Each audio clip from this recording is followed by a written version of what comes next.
non-wing car and in a Silver Crown car. So like going there in a wing car, I feel like is going to be, yeah, it's the day that I kind of can't wait for sure. So iconic, and beating the fence down there is like no other.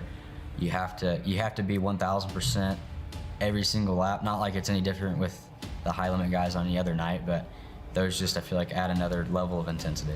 Gets a monster run. Dietrich to the left rear for the lead. He's got it in turn number 3. The Weikert's livestock, number 29, will cash in with Highlander Racing. He wins the Bob Weikert Memorial. It's Danny Dietrich. Well, there ain't enough beer in Port Royal for this team tonight.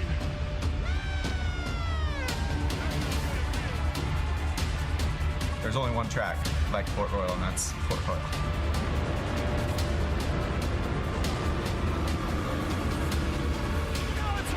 Contact here on turn number 1. The leaders get together. Hard hit to the outside wall goes Justin Whitall.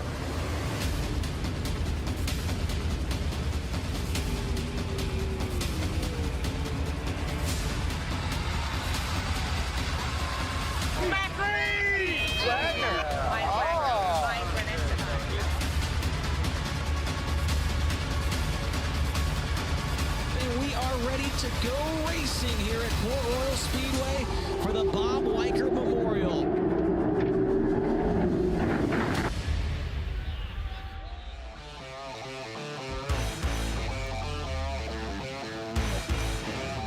You are looking live at Port Royal Speedway for the 23rd edition of the Bob Weikert Memorial here in Port Royal, Pennsylvania, in front of what is going to be an absolutely monumental crowd, not only in the grandstands, but in the infield as well. You can just visually tell how many more people there are here tonight than there were over the last 2 days here. We are looking forward to getting underway tonight. 52 cars in the pit area ready to go after what will be the biggest payout in the history of Pennsylvania sprint car racing. My name is Chase Rodman. That is Brad Strasser, and that is Earl Hoon Jr. Tony Laporta down in the infield will be bringing the action from down there as well. But guys, we just mentioned it. This is the highest paying race in the history of Pennsylvania sprint car racing, which is insane to say because it's been around. They've been racing here for so very long, whether at the Grove or Lincoln or here at Port Royal.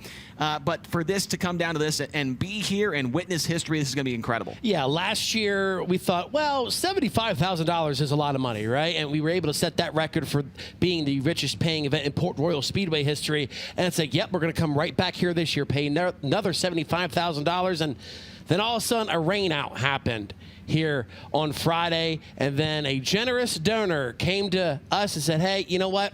Let's make Championship Sunday very special.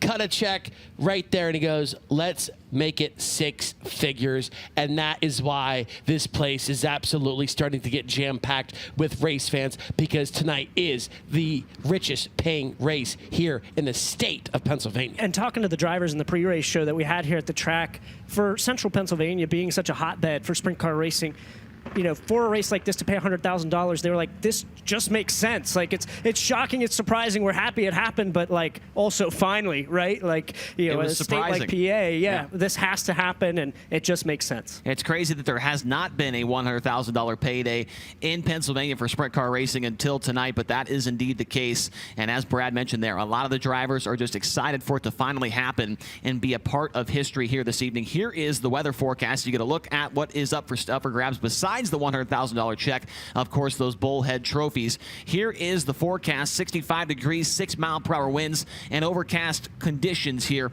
at Port Royal Speedway tonight. But looking at that forecast, we should be good to go for not only wing sprint car action, but as well as the sportsman division of sprint cars as well. They've got 31 cars in the pit area. Here are the order of events for this evening. A little bit of the same, but a little bit different from what we saw here yesterday and the day before. Hot laps and qualifying, that stays the same. We'll have 3 cars on the track for 2 laps of qualifying. Tonight, there will be 6 heat races. Those will go for 8 laps with a 6-car invert, and then the top 10 in points will go to the redraw wheel and find out where they start for the feature.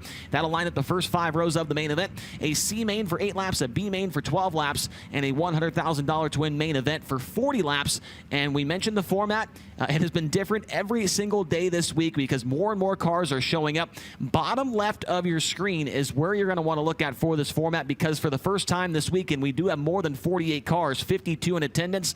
And that means, Earl, that we will have split qualifying. It's not going to be one flight of qualifying like we saw here yesterday. So split qualifying, 6 heat races, a 6-car invert, and it should be good to see how many guys are able to rack up those passing points. Yeah, and last night, you know, the format created great passing all night long with the heat races, the consolation events, and a main where Brent Marks was able to take home the checker flag. But that format is one of the most unique formats in all of sprint car racing. And Brad, that's exactly how we like it here at the Speed Palace. Yeah, talked to the drivers again, and they just said this is so different than anywhere else, but it just makes it all the more that special. And, you know, we saw last night when we had the roulette wheel, the redraw wheel, you know, we looked at that group of cars and we were like, man, this is going to make for a great show. And it does exactly that. If you look at the cars that were passing through the A main last night, it makes for good racing, and it adds that importance to that heat races that we watch here coming up. And we've got some guys that showed up here this evening we haven't seen all weekend long. Here are some of the notable entries. Brian Brown making a 14-hour trip after racing last night, finished 4th in the main event Knoxville Raceway,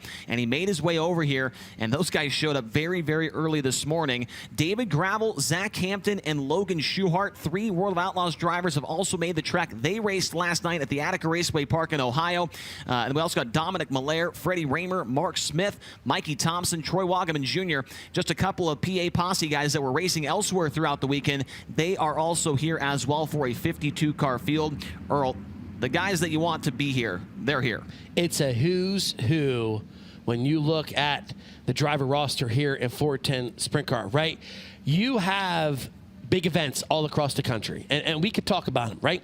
You have the Knoxville Nationals, you have the Kings Royal, and you have the Bob Weikert Memorial, right? 3 huge races, and that is why if you are a championship winning driver or a driver that wins all these big events, that's why you are here at the Port Royal Speedway for the Weikert. You're trying to be involved in a history-making night. We'll take a look at the track facts here, Brad.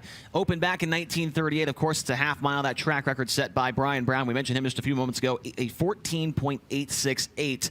And we see on that map right there, that little red dot, that's where we're hanging out that in Pennsylvania. But Brad, you can see all the cars, all the people climbing into this place. It is going to be it's going to be tightly packed in the grandstands tonight, I would say. Yeah, and to live on the backstretch, those houses on the back straightaway, those are our free season ticket holders because they just hop out the window and they get a good shot of this whole crowd. And like you said, this place is swimming with people. They're packed down, parking all the way down to the lower field, way down there off the front stretch. If you're looking at that farmland, there's cars piling in down there as well. Port Royal is packed to the gills. And there is not a bad seat in the house here at the Speed Palace. Another guy that has a pretty darn good seat down there in the infield, and he is always excited to be a part of a history-making night, is Tony Laporta. Tony, after tonight, High Limit Racing will be involved in the highest-paying sprint car race in California, the highest-paying race in Washington State, the highest-paying race in the country of Australia, and now the highest-paying race in Pennsylvania.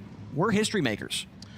Chase, all I can say to you is you are correct. What I need to know now is, have you worked at all on your incline versus decline learning? Have you brushed up on that yet? I have, and I know how to spell both. Okay, good. That's what's really important here tonight. You know, when this race was announced at $75,000, people thought, all right, that's pretty cool. It's lit, as the kids say. Then, overnight after the cancellation on Friday evening, when it got bumped to $100,000 to win, it left everyone in the sprint car community thinking, that is pretty sweet. You know what else is sweet? Frozen Farmer ice cream. A little while ago, I was handed some out back in the Midway, hanging out with some of the experts of our sport, finding out who I should be keeping my eye on to score the win and pick up the first ever 6-figure payday in the state of Pennsylvania. We're down here in the Midway getting ready to kick things off on Sunday. This is the payday, the biggest sprint car race, highest purse in Pennsylvania sprint car racing history. And how do you celebrate? Well, of course, with some Frozen Farmer. Not just any Frozen Farmer, though. They, of course, delivered to me the Barbie Strawberry Lemonade brand. We are happy to have Frozen Farmer part of us every single night of Kubota High Limit Racing. We're down here in the Kids Zone. We're going to talk to some of these experts and find out who they've got to win the $100,000 here tonight. So you got some ice cream, now you got to give me something. Who's your pick to win tonight? Macri. Anthony Macri. I guess I could have guessed that. What about you? What about you? Who's your pick to win? First, have some ice cream. Smith. You just got that whispered in your ear, but you can still take the ice cream for free, okay? There you go. Hook me up here. Who's going to win tonight? Danny Dietrich. Danny Dietrich. Danny Dietrich in that beautiful Weikert car. You guys got ice cream already, but we'll still ask you, who's going to win tonight? Danny Dietrich. All right, we got too many Danny Dietrichs popping up over here. What about you? Who's going to win tonight? Rico. Yeah, look at your T-shirt, Rico Abreu. That's who he thinks is going to win. We're about to get pelted by some beanbags here. You need some ice cream? You want to get an ice cream? Strawberry lemonade. It's good for you, okay? All right, That's all right, take two. The more the merrier. Who do you think's going to win tonight? Say Lance Deweese. Lance Deweese, that's what I heard him say, Lance Deweese. So we are flying through the Frozen Farmer. These are freezer squeezers. They're good for you because they got fruit in them, I think. What about you? Do you need some ice cream? Okay, all right, you got some ice cream. Now who's going to win? Danny Dietrich. Danny Dietrich, that's 3 for Dietrich. Don't tell that guy so many kids are down here picking on him to win because that's going to go to his head. We're out of ice cream down here. Frozen Farmer, great partner of Kubota High Limit Racing. Get you some freezer squeezers. I think that was my nickname in middle school, freezer squeezer. We're getting ready to get on track here. $100,000 to win, only on Flow. Those freezer squeezers, Chase, were flying back in the kids zone in the midway right behind the front stretch grandstands. Always something going on here when you come to the Port Royal Speedway. You guys talked about it already up there as far as people who have come to the Port Royal Speedway for something that is going on. One of those notable entries, current World of Outlaws Series Championship point leader David Gravel. He and crew chief Cody Jacobs have brought the number 2 from Big Game Motorsports here to the Borough of Port Royal. I still don't know what a borough is. I talked to Cody Jacobs back in the pits. I said, hey, was it the pricing or the bump in payout for the Sunday night finale? Was it the weather looking so favorable? What was it that brought you guys to Port Royal, Pennsylvania for the Bob Weikert Memorial? Cody Jacobs told me 2 things. The first one, not so interesting. Number 1, he said we were always planning to be here. That was never going to change. The second thing he told me was much more interesting, and I love it. Cody Jacobs, the crew chief on David Gravel's number 2, said, yeah, the money's nice, going to 100 grand, the first ever 6-figure payday, that is cool. But what I came to Port Royal, Cody Jacobs said, what he came for, the trophy, the Bull's Head. Nothing else like it in sprint car racing. We saw the emotion last year when Danny Dietrich was able to climb up on top of the wing. Heck, his car owner, Keith Kaufman, joined him up on top of the wing. That is what it means to win here at Port Royal. And Cody Jacobs says, yeah, the money is cool. The Bull's Head Trophy is even cooler. We are getting ready to get things going down here at the Speed Palace. Cars are going to be on track very, very soon. Don't go anywhere, folks. More live coverage coming up here on Flow.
Drawing closer and closer to Dirt Draft Hot Laps here tonight on the finale of the 23rd Bob Weikert Memorial. Before we get into it, got a couple more things to check off the bucket list, and that is one of them is going to be the point standings, which have tightened up significantly after last night. Brad Sweet still with the current points lead, but it is down to 26 after a 19th place effort in the main event yesterday. Brent Marks with the win has dropped it down to 41, back to third place. Rico Abreu 57 back in fourth. Aaron Reitzel 91 back in fifth. And Justin Peck is 92 back in the P6 position. Casey Kane, Spencer Basin, Chase Randall, and Tanner Thorson the top 10. But Brad Sweet, those 5 guys behind him, Courtney Marks, Abreu, Reitzel, and Peck, all finishing in front of the Napa Auto Parts number 49 here yesterday. And tonight as well will be points for Highland Racing. It'll also be points for Port Royal Speedway Track Championship as well. Also wanted to look at this because very interesting. Earl, we have the 3 winningest drivers in America in sprint car racing with us here tonight. Of course, David Gravel, Anthony Macri, and Rico Abreu. Gravel 8 wins this year with the Outlaws. Rico 4 with High Limit, 1 during a weekly show at Knoxville and 1 against the Outlaws at Knoxville. And of course, Macri winning all over Central PA. But very cool to have the 3 winningest drivers this season here with us tonight. Yeah, no doubt about it, right? Anthony Macri looking for his 3rd Port Royal win of the season. Gravel, obviously, he needs no introduction. He has 8 wins, and Rico Abreu really is on fire right now coming in to the Port Royal Speedway. His last win was earlier in the week down at the Grandview Speedway. So yeah, all of these drivers getting wins in the recent couple of days, and it just makes this event even better. But yeah, absolutely, all the top-notch drivers are here in attendance. And you see their finish from last year at the Weikert, 7th for Gravel, 4th for Macri, and 3rd for Abreu. And Brad, what's very interesting, Gravel, of course, been dominating, nothing short of dominance in the Outlaws so far this year, but has never won a race here at Port Royal Speedway. That'd be a pretty good one to win, is this one. Yeah, no better time to show up. My eyes on this graphic went right to the top 5s and top 10s for David Gravel. In 24 starts, he's never missed the top 10 this season, and 21 of those have been inside the top 5. Yeah, last night Gravel was 6th over at the Attica Raceway Park with the Outlaws and made the long drive overnight here to get to the Port Royal Speedway. So 3 guys to watch for tonight, no doubt about it. The winningest drivers in sprint car racing so far this year, 8, 7, and 6 wins respectively. Final thing we want to get to here is the Rodman's Risk, and of course, if you don't know what that is, it is going to be your ability to wager on the races, and I have my own wager for you to maybe tail on me here tonight. We got Justin Peck. I've got him at better than 7.5 finishing position in the feature. Last night had a 4th place run. That engine seems to run very, very well around the Port Royal Speedway.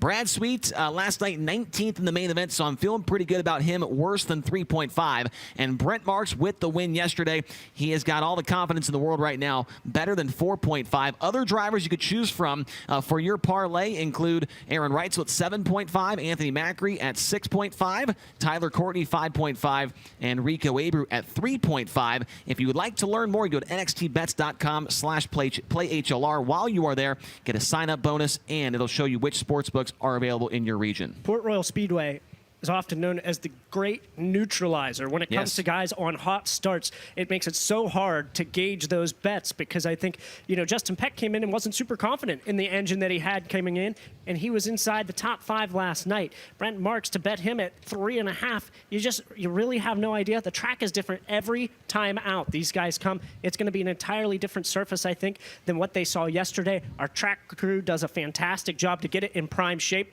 but it is so hard to get a right mind on what Port Royal is going to look like week after week. Yeah, Not so fast, my friends. Oh, not so fast. Looking at your picks there, Chase, I agree with some of them. However, I disagree with you. Let's hear it. With Brad Sweet. Oh. He obviously is the points leader with the Kubota High Limit Racing Series coming into tonight's event. He always shows up for the big paying races. Yeah, he did not do so well last night. Maybe they were trying some new things, but obviously if you have been watching FloRacing throughout the year and watching the Dirt documentaries, he loves playing the villain, right? And I think he is here to absolutely be the villain Yep. and spoil some people's nights here tonight. If he did win tonight, there would definitely be some upset people in the grandstands, and Brad Sweet is all about that. He loves to be, like you said, the villain. He likes to get the crowd riled up in more ways than one. That is for sure. But Brad Sweet, for the Rodman wrist tonight, at least at 3.5, I'm going to take him worse. Earl Hoon has him at better, maybe, than 3.5 here this evening. We're getting very, very close to cars hitting the racetrack. They are over in the staging lane, just waiting for a few finishing touches here on the racetrack, and we'll get underway with Dirt Draft Hot Laps right after this.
And getting a look at the crowded infield here at Port Royal Speedway as people continue to make their way into witness history here this evening for the highest paying race in the history of Pennsylvania Sprint Car Racing, $100,000 to win tonight's 23rd Bob Weikert Memorial.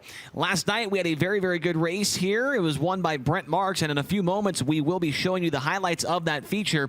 But the reasoning for hot laps being held off at this point in time is there is a medical emergency taking place in the grandstands right now. And so the ambulance that we use for the infield is currently tending to someone in the grandstands at this point in time. So we need for that to be cleared up, and then we can get cars on the racetrack. So we'll take a look while we can at last night's highlights from here at Port Royal. Let's go racing off at turn number 4. We are green.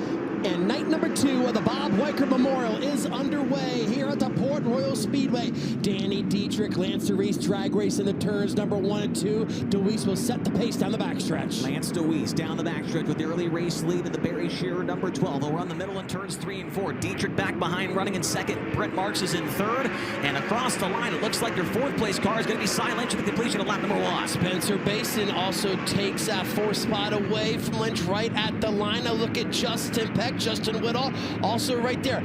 We got 5 cars battling for 4th, and we also got a battle for the runner-up spot. Brent Marks takes it away from Danny Dietrich, so Brent Marks up to P2. Lance DeWeese already on the same straightaway as the lap cars. Car going around at the back of the field. Brenham Crouch stops, avoiding contact was Gerard McIntyre and Chase Randall. Nice avoidance by those two, and the caution flag waves with 5 laps completed. DeWeese determines when the field goes. Here we go. We're back underway. What happens in turns number 1 and 2? Great start by LD. Dietrich peeks to the inside of Brent Marks side by side in the turn 2. Ooh, they are close there. Now here comes a run by Brent Marks. Brent Marks, huge head of steam down the backstretch. Where does he go with it? Going to try and follow DeWeese to the bottom. Going to throw a slider at him into turn 3. New race leader off at turn number 4. Brent Marks takes the top spot. Lance DeWeese tries to turn it back down to the inside. They go side by side across the line into turn number 1. Lance DeWeese going to try and throw a slider on Brent Marks, but Marks will have the lead off at turn number 2. Marks, your new leader here with 19 laps to go. Danny Dietrich still in 3rd, side by side behind him for 4th between Justin Whittle and Ryan Smith. Smith will take that spot at the line. Ryan Smith slowly but surely making his way towards the front of the field on the inside of the racetrack. Now DeWeese has abandoned the middle and starting to work the bottom on the inside of the racetrack in turns 1 and 2. Lance DeWeese, we saw him go from 8th to 4th during the heat race, made a lot of moves down on the inside of the racetrack, and now trying to do that same thing to catch up to Brent Marks. Up front, though, it's Brent Marks trying to make his way through the lap traffic. He's gotten by Jeff Halley, and he's gotten by Danny Sams, now working on Gerard McIntyre. All the while pulling away from Lance DeWeese, that time by 1.4 seconds was the race lead. Marks was able to put 2 lap cars in between him and Lance DeWeese. Now here comes Justin Whittle. He'll try to go underneath Danny Dietrich to break into the podium spot. Oh! Dietrich tagged the wall there on the front straightaway. He'll lose another spot because there goes the 69K Ryan Smith. Ryan Smith and Justin Whittle might need a caution in this thing, and also right behind him, he's up on the top side of the racetrack. Justin Peck starting to get in the mix for that top 5 position. So if some of these guys in the middle portion of the top 10 get a caution here, they might be able to have something for your race leader, Brent Marks. As I say that, Lance DeWeese closing back in, it appears. 10 laps to go. Justin Whittle and Ryan Smith still side by side for that 3rd spot. Ryan Smith moved right in front of Whittle. You can see Whittle had to check up there. Ryan Smith, can he get the dub here tonight? If he does, that would be his 3rd victory of the 2025 racing season. Closing stages here in the Bob Weikert Memorial, night number 2. Peck rips to lip off of corner number 2, and yes, he will make that pass around Justin Whittle. Justin Peck now up to 4th, move Whittle back to 5th. 2 laps to go. Lance DeWeese trying to make something happen here late in the going. Marks not able to get by Dason Persley. That time by, it's under a second to race lead. Lance DeWeese around the bottom, Marks to the top. He'll get by the slower car, but Lance DeWeese closed the gap significantly last time by. No doubt about it. They're going to see the white flag this time by Lance DeWeese. Now he's going to be blocked by the slower car off of corner number 4. Final time around. Brent Marks has a pretty big lead right now as Lance having trouble getting through lap traffic. He'll head down the back straightaway for the final time. Brent Marks heading towards 3 and 4 with his championship rival up ahead with Brad Sweet to the outside. He'll hit the cushion one final time off of turn number 4. Night 2 of the Bob Weikert goes to Brent Marks. Second will be Lance DeWeese. Track in fantastic shape last night here at Port Royal, allowing Brent Marks to ride the cushion to his second Kubota High Limit Racing win of the year and his 16th career Port Royal Speedway win. Now, while it is quiet, it's a good time to mention tonight's dice rolling fan. We've been trying to get a hold of him, but he's not been able to respond to any emails. So hopefully Ike Rettenmaier, hopefully I'm saying that right, Ike Rettenmaier, you are the Durst dice rolling fan here this evening, and we will need you to meet up with a High Limit Racing official on the infield side of the tunnel right after the B main. So once again, that's Ike Rettenmaier. You are the Durst dice rolling fan here this evening. We need you to meet with a High Limit Racing official at the infield side of the tunnel right after the B main to try and win yourself a little extra cash here this evening. So we are still tending to a medical issue that took place in the grandstands. So that is what we are waiting on before we can get into Dirt Draft Hot Laps. We mentioned a few moments ago during the top of the show some of the notable entries. One of them is the current World of Outlaws point leader, David Gravel, and earlier on, one of our FloRacing people was able to catch up with him. David Gravel has rolled into town here at Port Royal Speedway to chase six figures. Was this the plan ahead of time? What were you guys thinking coming into this weekend? Yeah, we didn't have really a plan on what our other races were going to be, and we did this last year, obviously, but really we just started talking about the day before, and then obviously the purse increase was nice as well, so I think that added the cherry on top. But if we tore something up last night, we probably weren't going to come, but we had a clean night. What is it, like 6 hours, something like that, from Ohio back and forth? Not too far out of the way, right? Yeah, like 5.5, 6 hours roughly. So not too bad. You guys have to go back to Atomic on Monday. Talk about this race, though. You know, in memory of Bob Weikert, who was a big-time car owner in this area, a lot of money. This is now the richest-paying Pennsylvania race. Can you believe that we haven't raced for six figures in Pennsylvania yet? That's crazy. Yeah, pretty crazy. You know, probably the biggest and most popular state of sprint car racing, and to not have a six-figure peg day is definitely odd. So appreciate, you know, this Weikert's been building pretty fast the last few years. It's really grown in a hurry and putting real money up. So we don't get a lot of opportunities to race for 100,000, and we just love what they're doing here at Port Royal, a facility that's always improving. And bummer we don't race here on the Outlaw schedule anymore, because I always love coming here, and the PA fans are passionate, and it's just more fun when you got the PA posse involved, big money involved, and great facilities. You guys don't map out like the 4 races you get at the beginning of the year? You kind of just pick and choose, see how it rolls out? Yeah, you just see how it goes, man. If you're struggling or tear something up or you hurt some motors, you know, we don't really know. Last year we only did 3 of our 4 races, and this year, who knows, we might do the same thing as well. So we know we'll be at Eldora for the King's Royal Week, but yeah, other than that, man, it just, we race a lot and enough, but again, you know, these guys race for a lot of big paydays, so we want to come join in on some of those as well. You've taken their money before, right? At Eldora, you took one of their crown jewels. I mean, it feels like you almost get this feeling that you want to come and steal one of their crown jewels. Does that kind of like excite you? Yeah, for sure. That year when Dale Jr. was at Lernerville, we won $50,000 at Lernerville, and that was awesome. But yeah, we want to come and take Kyle and Brad's money for sure. It's part of the fun. It's part of the rivalry.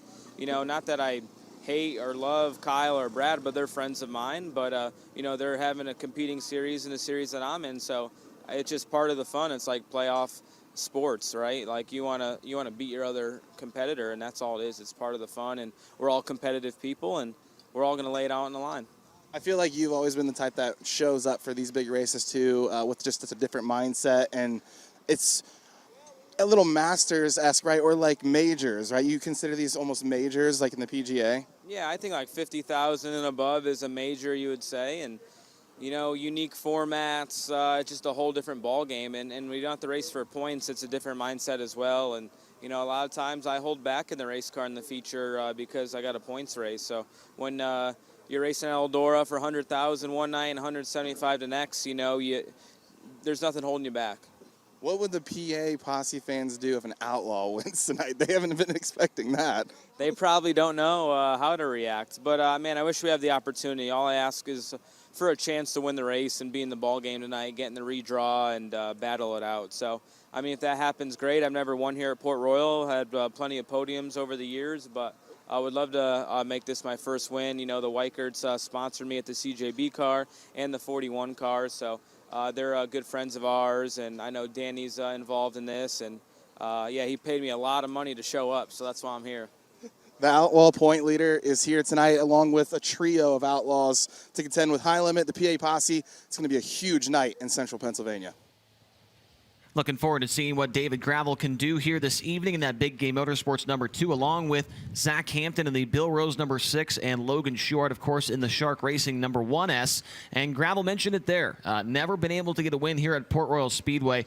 This would certainly be a pretty good one to win, if you ask me. And he mentioned there, that he's had some good runs here and there, whatever. He's had second place finishes 5 times, Earl. So Yeah. he's been close. After listening to that interview, something that kind of shocks me is when he goes, when I'm in the car in the feature event, I kind of hold back, right? Because, yeah, there's a lot of points and a lot of money with that point standings. But holding back, he already has 8 wins coming into this event. I mean, holding back, buddy, I don't know about that. He's off to a strong start with the greatest show on dirt. Yeah, and just, talking about it there, a surprising stat that he's never won here. Chase, you brought one up last night for Lance DeWeese, our second in all-time wins here, that he's never won a national touring sprint car race here at Port Royal Speedway. Obviously, wins elsewhere. He's won big races here, but he's never beaten the national guys here at Port Royal Speedway. So a lot of storylines coming into tonight. Which is incredible, considering that he raced against the Outlaws back in 1987 here at Port Royal Speedway and has ran against them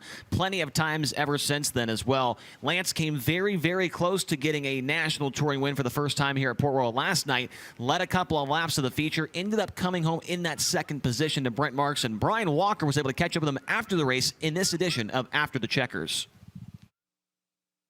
It's After the Checkers, the Bob Weikert Memorial Port Royal Speedway. Night 1 wrapped up. I'm talking to Lance DeWeese, Fayetteville, Pennsylvania's own. Second place run tonight to Brent Marks. You jump out to the early lead there ahead of Dietrich.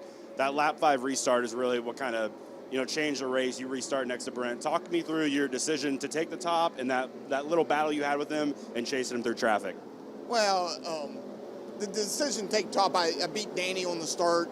I knew I could beat Brent on the start because I get to start the race this time, and I just thought you can kind of get it rolling and roll some momentum off the 4, and with me having to be able to go first, I can get ahead of him, and I kind of was hanging on. I knew I was too good early, and I just knew I was going to get worse as we ran, and we ran better than I thought I would late still, but Brent was just a little better than us, and them guys knocked the wall down. They make so much mile per hour when they hit that right, and all they have to do is hit it right when they're close to you for one lap, and they can go by you. And he must have got a big run at me and drove by me going in 3, but I changed my line after he went by me, and I kind of could maintain a little bit, but I wasn't going to beat him in the open. My only hope was to make a lap car or so, get him messed up, but he's way too good a racer. He knows what he's doing, especially around this place. He's really good.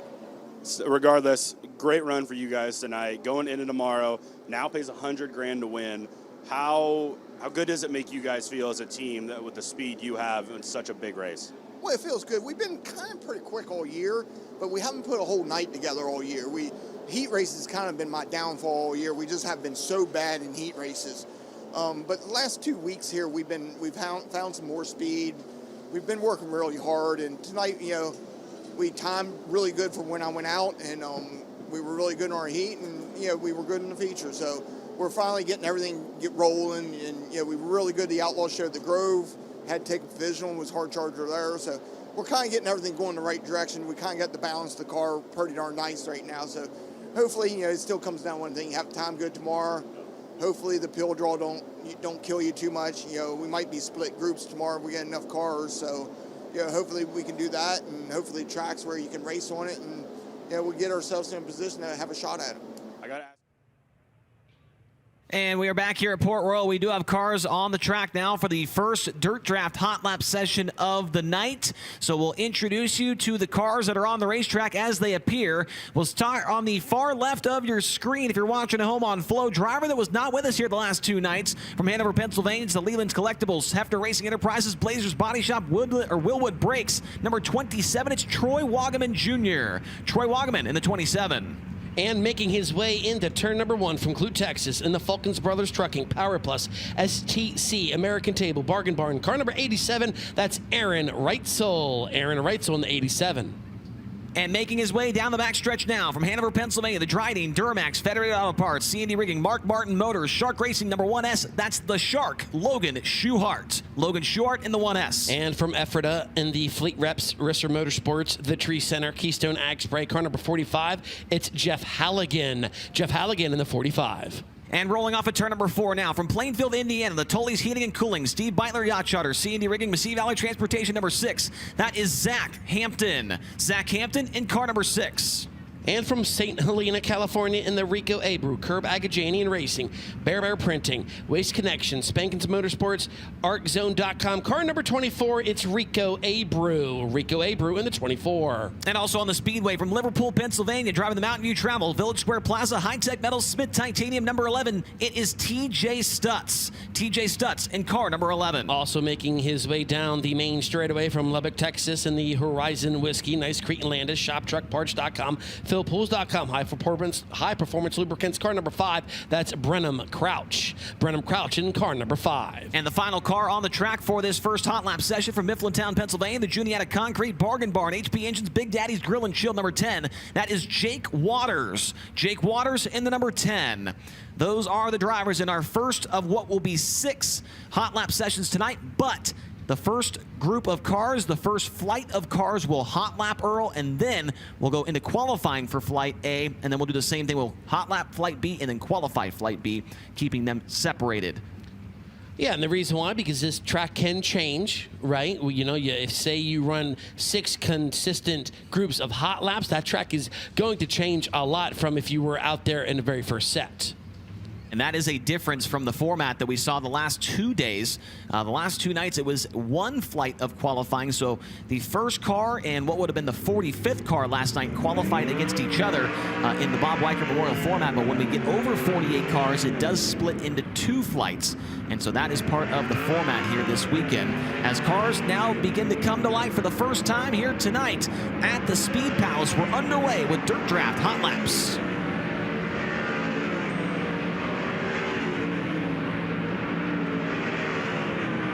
There is Rico Abreu making his way into turn number 1. Last night, Rico, not the night he was probably hoping for. Finished back in the 14th position, but still 5 spots ahead of his close championship rival, Brad Sweet. There you have Brenham Crouch right there. Not the night he won it as well. Came home 20th at the end of a main. Fastest so far in hot laps is Aaron Reitzel at a 15.690, 15690. Rico Abreu's in second now at 15.971. Logan Short 16.003 as they are ready to wave the checkered flag on session number 1. So 2 drivers already down into the 15-second bracket. Brad Strasser, the track crew, was here till wee hours in the morning at the conclusion of last night's events. Yeah, just looking at these lap times come in, I mean, what a world of difference in just 24 hours. We had lap times in the 19-second bracket at this time a day ago. Now in the low 15-second brackets, mid-15-second brackets here in hot lap session number 1. There is your fastest driver so far, the number 87, Aaron Reitzel. His lap time was a 15.690. Rico Abreu in second, 15.911. Logan Short third, fifth, make that 16.003. Troy Wagaman Jr., 16.006. TJ Stutz in fifth at a 16.050. Then Zach Hampton and Brenham Crouch, along with Jeff Halligan, Jake Waters. The rest of the drivers in that first Dirt Draft hot lap session of the evening. They will now make their way to the infield and make their final adjustments before we get into Capital Custom Trailer qualifying. Be right after the next 2 hot lap sessions. Here is the second session rolling on now. And we will start with the driver closest to the inside barrier. He is from Raymond, Washington, in the CEI Crane and Rigging Starrett Service, DB Power Washington TR Crane, car number 45. That's Devin Borden.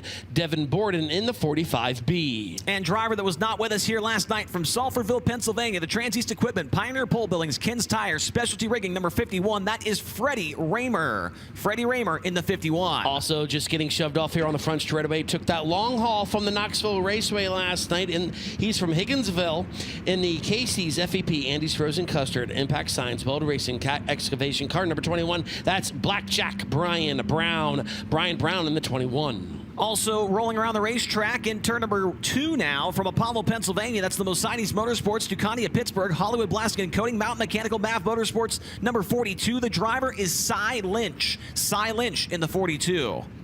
And making his way down the back straightaway from Glendale, Arizona, in the Pels Tire Service, RF Knox Company, Newman's Racing Engines, Triple X DMI 1A, that's Ashton Torgerson. Ashton Torgerson in the 1A. And the final driver, not the final driver, but the driver that was not with us here last night, making his way off the second corner from Sunbury, Pennsylvania, in the Sealands Grove Ford, A1 Towing and Recovery. Ben Kahn, attorney at law, Wicked Dog Grill, number 33W. That is Mark Smith. Mark Smith in the 33W. And going underneath the OIP sign there off of corner number 2, he hails from York. And the Mountain Ridge Metals, Hohenschelt Welding, Traco Manufacturing, GL Capital, Glenville Station Pub and Grub. Car number 23, it's Chase Dietz. Chase Dietz in the 23. And from Elverson, Pennsylvania, the Charpak Coal, Moose Meadows, CNC Landscaping, Tensor Aviation number 35. The driver is Austin Bishop. Austin Bishop in the 35. One final car in this session, making his way down the backstretch from Medford, New Jersey, in the Mid-Atlantic Transportation, J.G. Cronenberger, Milky Way Restaurant, RBH Group, number 67. That is Justin Whittle. Justin Whittle in the 67.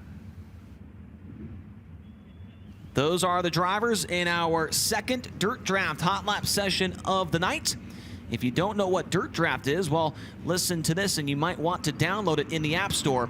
It is a fun game where you can play with your friends, your family, or just random people across the world. You get a $100,000 salary cap. You pick a couple of drivers. As long as those drivers stay under that $100,000 salary cap, you can then enter that lineup into the database, and if your lineup is the best of anybody else throughout that night, you can win points that you can use to buy tickets, merchandise, all kinds of other stuff in the speed shop. And this year, a new function on Dirt Draft is leagues, where you can make your own league and play just against your friends, just against your family, or a certain group of people, maybe your coworkers, whatever.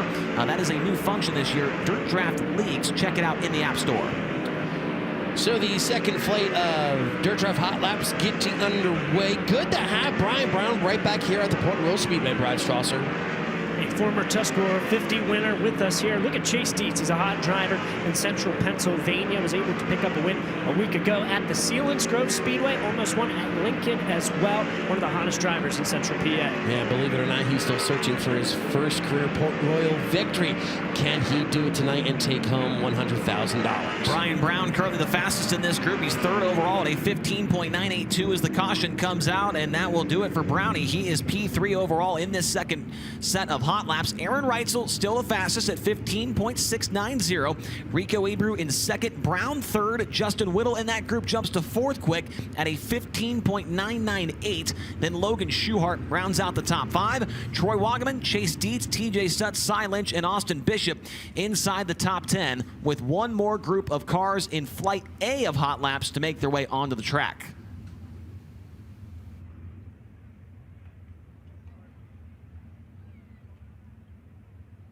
And here comes that next group of cars rolling trackside now. He was the Port Royal Speedway points leader going into last night, and he is not anymore. He is second in points after last night from Jonestown, Pennsylvania. In the Low Bar Incorporated, Moose's LZ Bar and Grill, Heavy Equipment, Low Bar Associates, Milton Hershey School, number 8. That is Brock Zierfoss. Brock Zierfoss in the number 8. And just to the left of Zierfoss, our right, he is from Visalia, California. In the Iowa Barnstormers, Des Moines Industrial Products, Jersey Freeze, Landis, car number 2KS. That's Corey Eliason. Corey Eliason in the 2KS. And lined up next to him from Kokomo, Indiana, the Indy Race Parts, DKW Transport, Charlie Garrett Racing Engines, Chalk Sticks, Torsion Bars, number 71. That is the law firm, Parker Price Miller.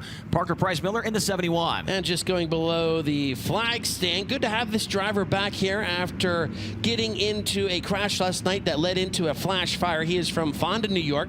In the St. Lawrence Radiology, Charles Tippett's Masonry, B&B Property Service, TLM Landscaping, car number 01. It's Danny Varon. Danny Varon in the 01. And one of our Rookie of the Year contenders makes his way into turn number 1 now from Waco, Texas, driving the all-by-year alternative, Infamous Inc., Bush's Chicken, Flint Rock Ranch, Easy Print, number 9R. That is the quickest chicken, Chase Randall. Chase Randall in the 9R. And making his way down the back straightaway from Minden, Nevada, in the JST Motorsports, the Ritual Smith Titanium. Factory Kane, Maximo Racing Oils, 88. It's Tanner Thorson. Tanner Thorson into 88. And the defending Bob Weikert Memorial Champion rolls down the backstretch now from Gettysburg, Pennsylvania. The Weikert's Livestock, SpeedwayCars.com, York Excavating 4-wheel drive. Number 29, it's Double D, Danny Dietrich. Danny Dietrich in the 29. And final car out there in this hot lap session from Fayetteville in the Drohan Brick, Gotchenauer & Sons, Glenville Station, Conduit Connections. Car number 12, it's LD, Lance DeWeese. Lance DeWeese in the 12. Those are the drivers in our third hot lap session of the night. And when the checkered flag flies on this one, we will go right into Flight A of qualifying. We will qualify those drivers, 26 of them, and then we will go into Flight B hot laps and Flight B qualifying. As you get a look at Brock Zierfoss, last night he lost the Port Royal Speedway points lead to Justin Whittle. Going to try and reclaim it here tonight, Earl. Yeah, Brock Zierfoss finished 15th in last night's feature event. Like you said, second in points right now. Brad, he has 2 top 5 finishes on opening day. He sure came close to getting that first win of the 2025 season. Yeah, another driver that we're still looking at getting their first Port Royal Speedway win that runs with us on a regular basis. There you have one of our advantage, Corey Eliason, in the 22KS. As times begin to come in now here on this final hot lap session for Group A. Tanner Thorson, the fastest so far. He's up in the 8th spot at a 16.032. No other driver in this group has been able to get into the top 10. A little smoke showing out of the 0-1 of Danny Very. Now Brock Zierfoss up into the top 10. He's 9th overall at a 16.044. So right now, we have 4 drivers down into, make that 5 drivers now, down into the 15-second bracket. As Lance DeWeese able to go 3rd quick right now with a 15.972, 15.972 for DeWeese. Fastest overall still Aaron Reitzel, 16, make that 15.690. Couple drivers jumping to the top 10 in that group was Corey Eliason and Tanner Thorson. So the fastest in Flight A of hot laps is Aaron Reitzel, then Rico Avery, then Lance DeWeese, Brian Brown, and Justin Whittle. Logan Schuart, Troy Wagaman, Corey Eliason, Chase Dietz, and Tanner Thorson. Those are the top 10 at the conclusion of Flight A hot laps. Next up, it's going to be Capital Custom Trailer qualifying. 3 cars on the track at the same time. They will go for 2 laps around the speedway.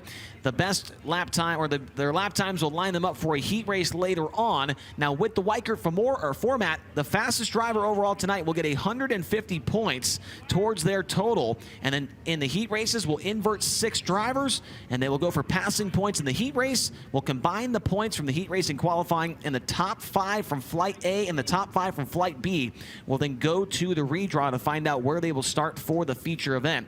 Capital Renegade Custom Trailers and Coaches are the #1 Renegade Totorhome dealers and the #1 Intech trailer dealers. No one sells more Totorhomes or Intech trailers than Capital Renegade Custom Trailers and Coaches. If you are in the market for a Totorhome or a trailer, trust the people that are there in the pits with you and that support the sport. Check out their complete lineup at capitalrenegade.com.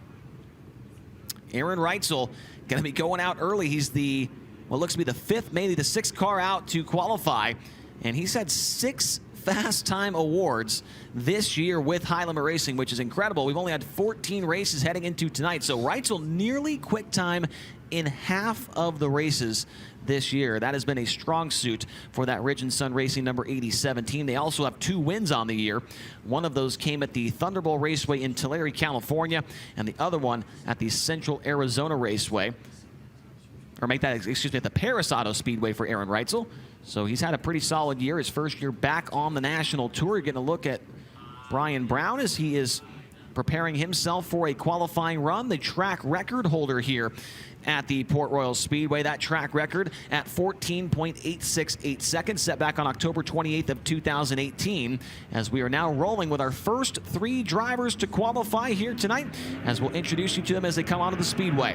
First up from Mifflintown, Pennsylvania, the Juniata Concrete, Bargain Barn, HP Engines, Big Daddy's Grill and Chill, number 10, it is Jake Waters. And also on the Speedway from Liverpool, Pennsylvania, in the Mountain View Travel, Village Square Plaza, High Tech Metals, Smith Titanium number 11 of TJ Stutz. And the final car in this first session from Plainfield, Indiana, in the Tully's Heating and Cooling, Steve Byler Yacht Shotter, C&D Rigging, Massive Valley Transportation number 6, it's Zach Hampton. Zach Hampton in the 6, TJ Stutz 11, and Jake Waters in the 10. Lap 1. For Jake Waters, say 16.410, 16410.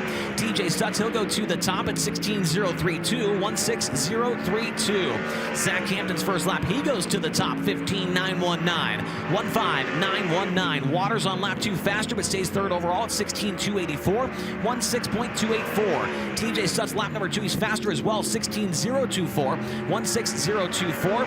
And for Hampton on lap 2, he is faster, 15.826, 15826. Zach Hampton sets the bar in Flight A of Capital Custom Trailer Qualifying. Also, a quick reminder, whoever is fastest overall between both flights will start their night off $750 out of the gate, courtesy from our friends at Packers Concessions. Coming off of corner number 4 right now, taking the green flag from Clue, Texas, in the Falcons Weather Trucking, Power Plus, STC, American Table, Bargain Barn 87. It's Aaron Reitzel. Also out there is from Hanover in the Leland's Collectibles, Hefner Racing Enterprises, Blazers Body Shop, over to Brakes, car number 27 of Troy Wagman Jr. And last night's feature winner out at the Attica Raceway Park from Hanover in the Dryden Duramax Federated Auto Parts, C&D Rigging, Mark Martin Motorsports Truck Racing. It's Logan Schuhart in the 1S. Right now, Aaron Reitzel to the top of the board with a 15.618. Logan Schuhart second quick at a 15.627. Troy Wagman, his first lap was fourth quick at a 15.887. Reitzel is slower on his second lap, however, still quickest on the board. And now Logan Schuhart to the top of the board with a 15.602, 15.602. Walkman also slower on his second lap at a 16.142. He's still fourth quick. Here come your next 3 qualifiers. First down from St. Helena, California, the Rico Abreu, Kerbag Genie Racing, Bear Prenny, Waste Connection, Spankins Motorsports, ArcZone.com, number 24, it's Rico Abreu. And also on the Speedway from Ephrata, Pennsylvania, it's the Fleet Reps, Risser Motorsports, the Tree Center, Keystone Axbury, number 45, Jeff Halligan. And from Lubbock, Texas, the Horizon Whiskey, Nice Creek Landis, ShopTruckParts.com, FieldPools.com, High Performance Lubricants, number 5, of Brenham Crouch. Lap 1 for Rico, he's going to go third quick, 15.711, 15711. Jeff Halligan on his opening time by the line. He'll be 6th quick at a 15.934, 15.934. Brenham Crouch lap 1. He's 7th quick, 15.934, 15.934. Rico on lap 2. He'll slow down to a 15.755. First lap better, 15.711. Jeff Halligan on lap 2. He will improve to 5th quick, 15.881, 15.881. And for Brenham Crouch on lap 2, he'll slow down to a 16 flat. First lap better, 15.934. 7th for Brenham Crouch, 5th for Jeff Halligan, and 3rd for Rico Abreu. Next 3 drivers hit the track. First one out, coming off to speed off of corner number 2 from Raymond, Washington. In the CEI Crane and Rigging, Starrett Service, DB Power Washing, TR Crane, car number 45. It's Devin Borden. Also coming up to speed on the back straightaway, he is from Apollo. And the Mercedes Motorsports, Ducati of Pittsburgh, Hollywood Blasting and Coating, Mountain Mechanical, MAV Motorsports, car number 42 of Cy Lynch. And third driver out there from Salfordville. In the Trans East Equipment, Pioneer Pole Buildings, Ken's Tire Specialty Rigging, the car number 51 of Freddie Raymer. First lap for Borden, 9th quick at a 16.259, 16.259. Cy Lynch, now 9th quick at a 16.098, 16098. Freddie Raymer, 10th quick at a 16.172, 16.172. Borden better on his second lap, still 10th quick at a 16.116, 16.116. Lynch improves 7th quick now at a 15.933, 15.933. Also, Raymer improves on his second lap, 10th quick at a 16.064. 3 more drivers getting powered up now, led onto the track by the driver from Glendale, Arizona, the Pell's Tire Service, RF Knox Company, Newman's Racing Engines, Triple X DMI number 1A. The driver is Ashton Torgerson. And also getting up to speed, the current track record holder here at Port Royal Speedway. From Higginsville, Missouri, the Casey's FVP, Andy's Frozen Custard, Impact Science, Weld Racing, Cat Excavation number 21. It's Blackjack Brian Brown. And also on the track from York, Pennsylvania, the Mountain Ridge Metals, Hoe and Shell Welding, Traco Manufacturing, GL Capital, Glenville Station number 23, Chase Dietz. lap 1 for Ashton Torgerson. He will be 12th quick at a 16.162, 16.162. Brownie on lap number 1, 3rd quick, 15.710, 15.710. Chase Dietz on lap 1, 5th quick, 15.812, 15.812. Torgerson lap 2, he's better, but still 14th overall, 16.126. Brian Brown, lap number 2, he will slow down to a 15.846. First lap better, 15.710. Chase Dietz on lap 2, better, it's still 5th quick though, 15.774.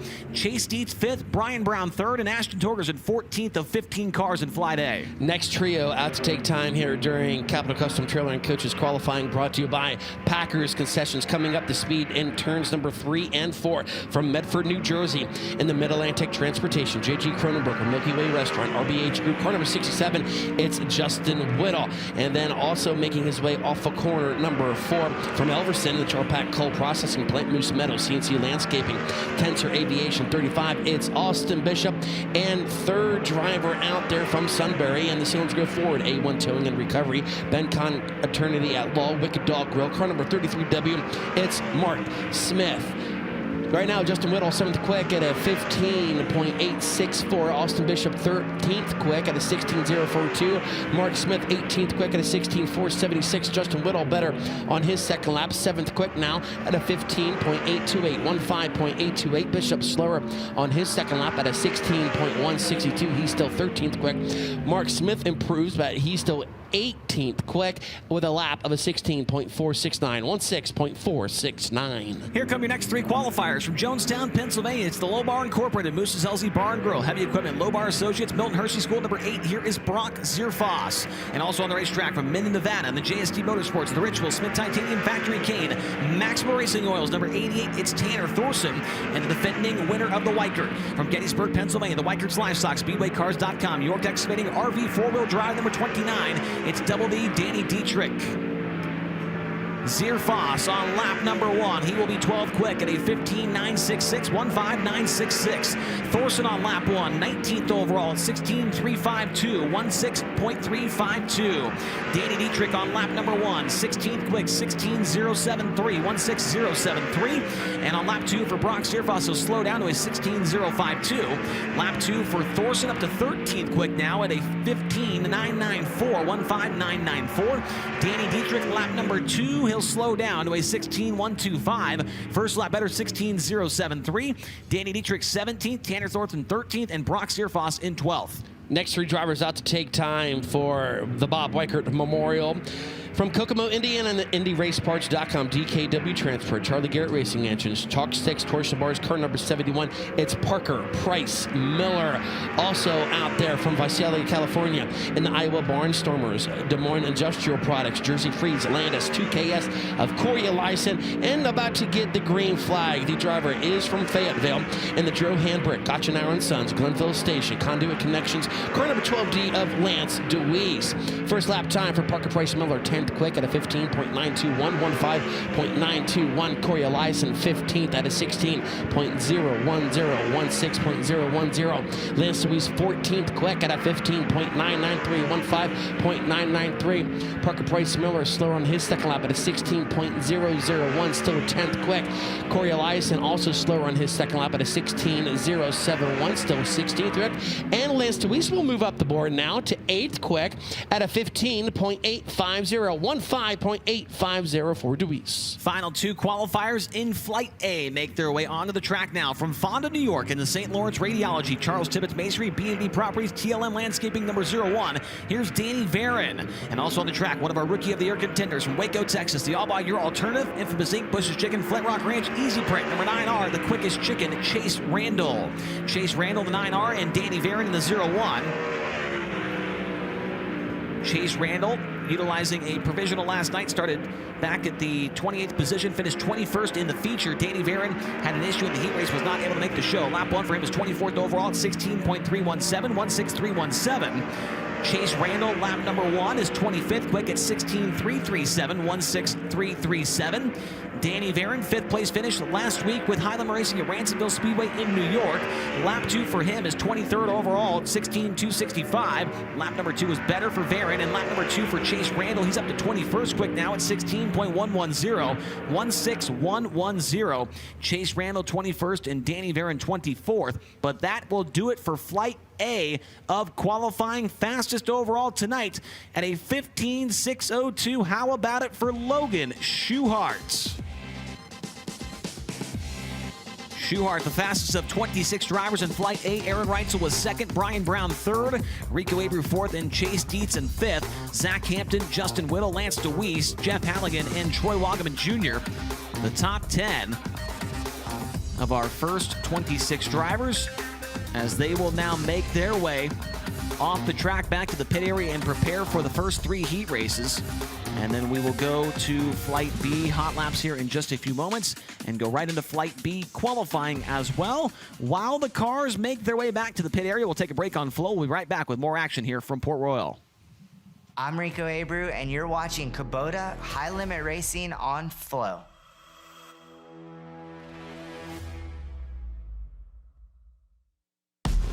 Introducing the My Kubota app.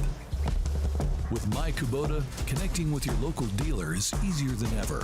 Find them with just a tap and contact them quickly for any assistance you need. Access comprehensive resources like how-to guides, owner's manuals, fault codes, maintenance schedules, and more. Everything you need to keep your Kubota running smoothly. Download the app today. Capital Custom Trailers and Coaches. We are the #1 Renegade Toterhome dealer and the #1 Intech and Bravo Sprint Car Trailer dealer. No one sells more Toterhomes and Sprint Car Trailers than we do. Check out our complete lineup at capitalrenegade.com. If you're in the market for a Toterhome or a trailer, trust the people that are in the pits with you and that support the sport. Winning doesn't just happen. You have to engineer it. You have to test it and make it better than it was the last time. Our engineers have the passion to create the parts you need, the way you need them to be, again and again and again. We've led this game for over 40 years, and we design, refine, and perfect every valve-train part worthy of the winner's circle. When it comes to magneto ignition performance, there's only one name that you can trust, and that's BR Motorsports Ignitioneering. Servicing the racing industry for over 30 years, our state-of-the-art Magneto Dyno Test Lab facility is equipped with the most technically advanced equipment available. And that's why crew chiefs like Paul Silva and Philip Dietz choose BR for all their ignition needs. To learn more, visit us at brpromag.com. We got them racked, we got them stacked, and we've got the grandstands packed. Super healthy for sprint car racing and compete for a championship. You can feel the buzz around. We want to race the best guys every night. A whole different level.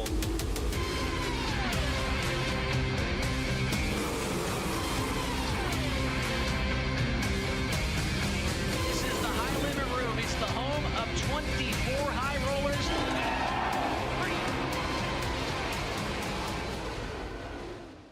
Flight B hot laps making their way onto the track now. We've already qualified and hot lapped the first 26 cars. This is the second 26, and these will be the drivers that are in heat races 4, 5, and 6 here later on in the program. Let's introduce you to who's out there on the racetrack. We'll start on the left there from Indianapolis, Indiana. Driving the NOS Energy Drink, Spire Motorsports, Elliott's Custom Trailers and Carts, Brand Professional Agriculture, Gainbridge. Number 7 BC, the driver is Sunshine, Tyler Courtney. And just to the inside of Courtney from New Freedom and the DL George & Sons, West End Sunoco, Lagenfelter Mechanical, Beavers Auto Body, car number 27S. It's Robbie Kendall. Robbie Kendall in the 27S. And the white number 99 making his way into turn number 1 now from Lebanon, Pennsylvania. It's the Adams Auto Sales, Fredericksburg Eagle Hotel, A&A Crawl & Sons, Blue Rock Farms, entry of Devin Adams. Devin Adams in the 99. And from Enumclaw, Washington, in the Kane screen print, Brumo's Collection, HendrickCars.com, Caravan Trailers, Self-Storage at Tahali, car number 9. It's Casey Kane. Casey Kane in the 9.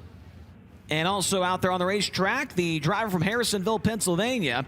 He drives the Mac McGee Motorsports John Ott Racing G&P Distributors Santa Brothers number 55W, the legend Mike Wagner. Mike Wagner in the 55. And going underneath the Mike Kleck Paving and Steel Coating sign there in corner number 2 from Grantville in the J&S Classics, Click Lewis Cars, Randy Shearer Plumbing and Hayning, Jim Holler's Maple Syrup. Car number 22, it's Doug Hammaker. Doug Hammaker in the 22.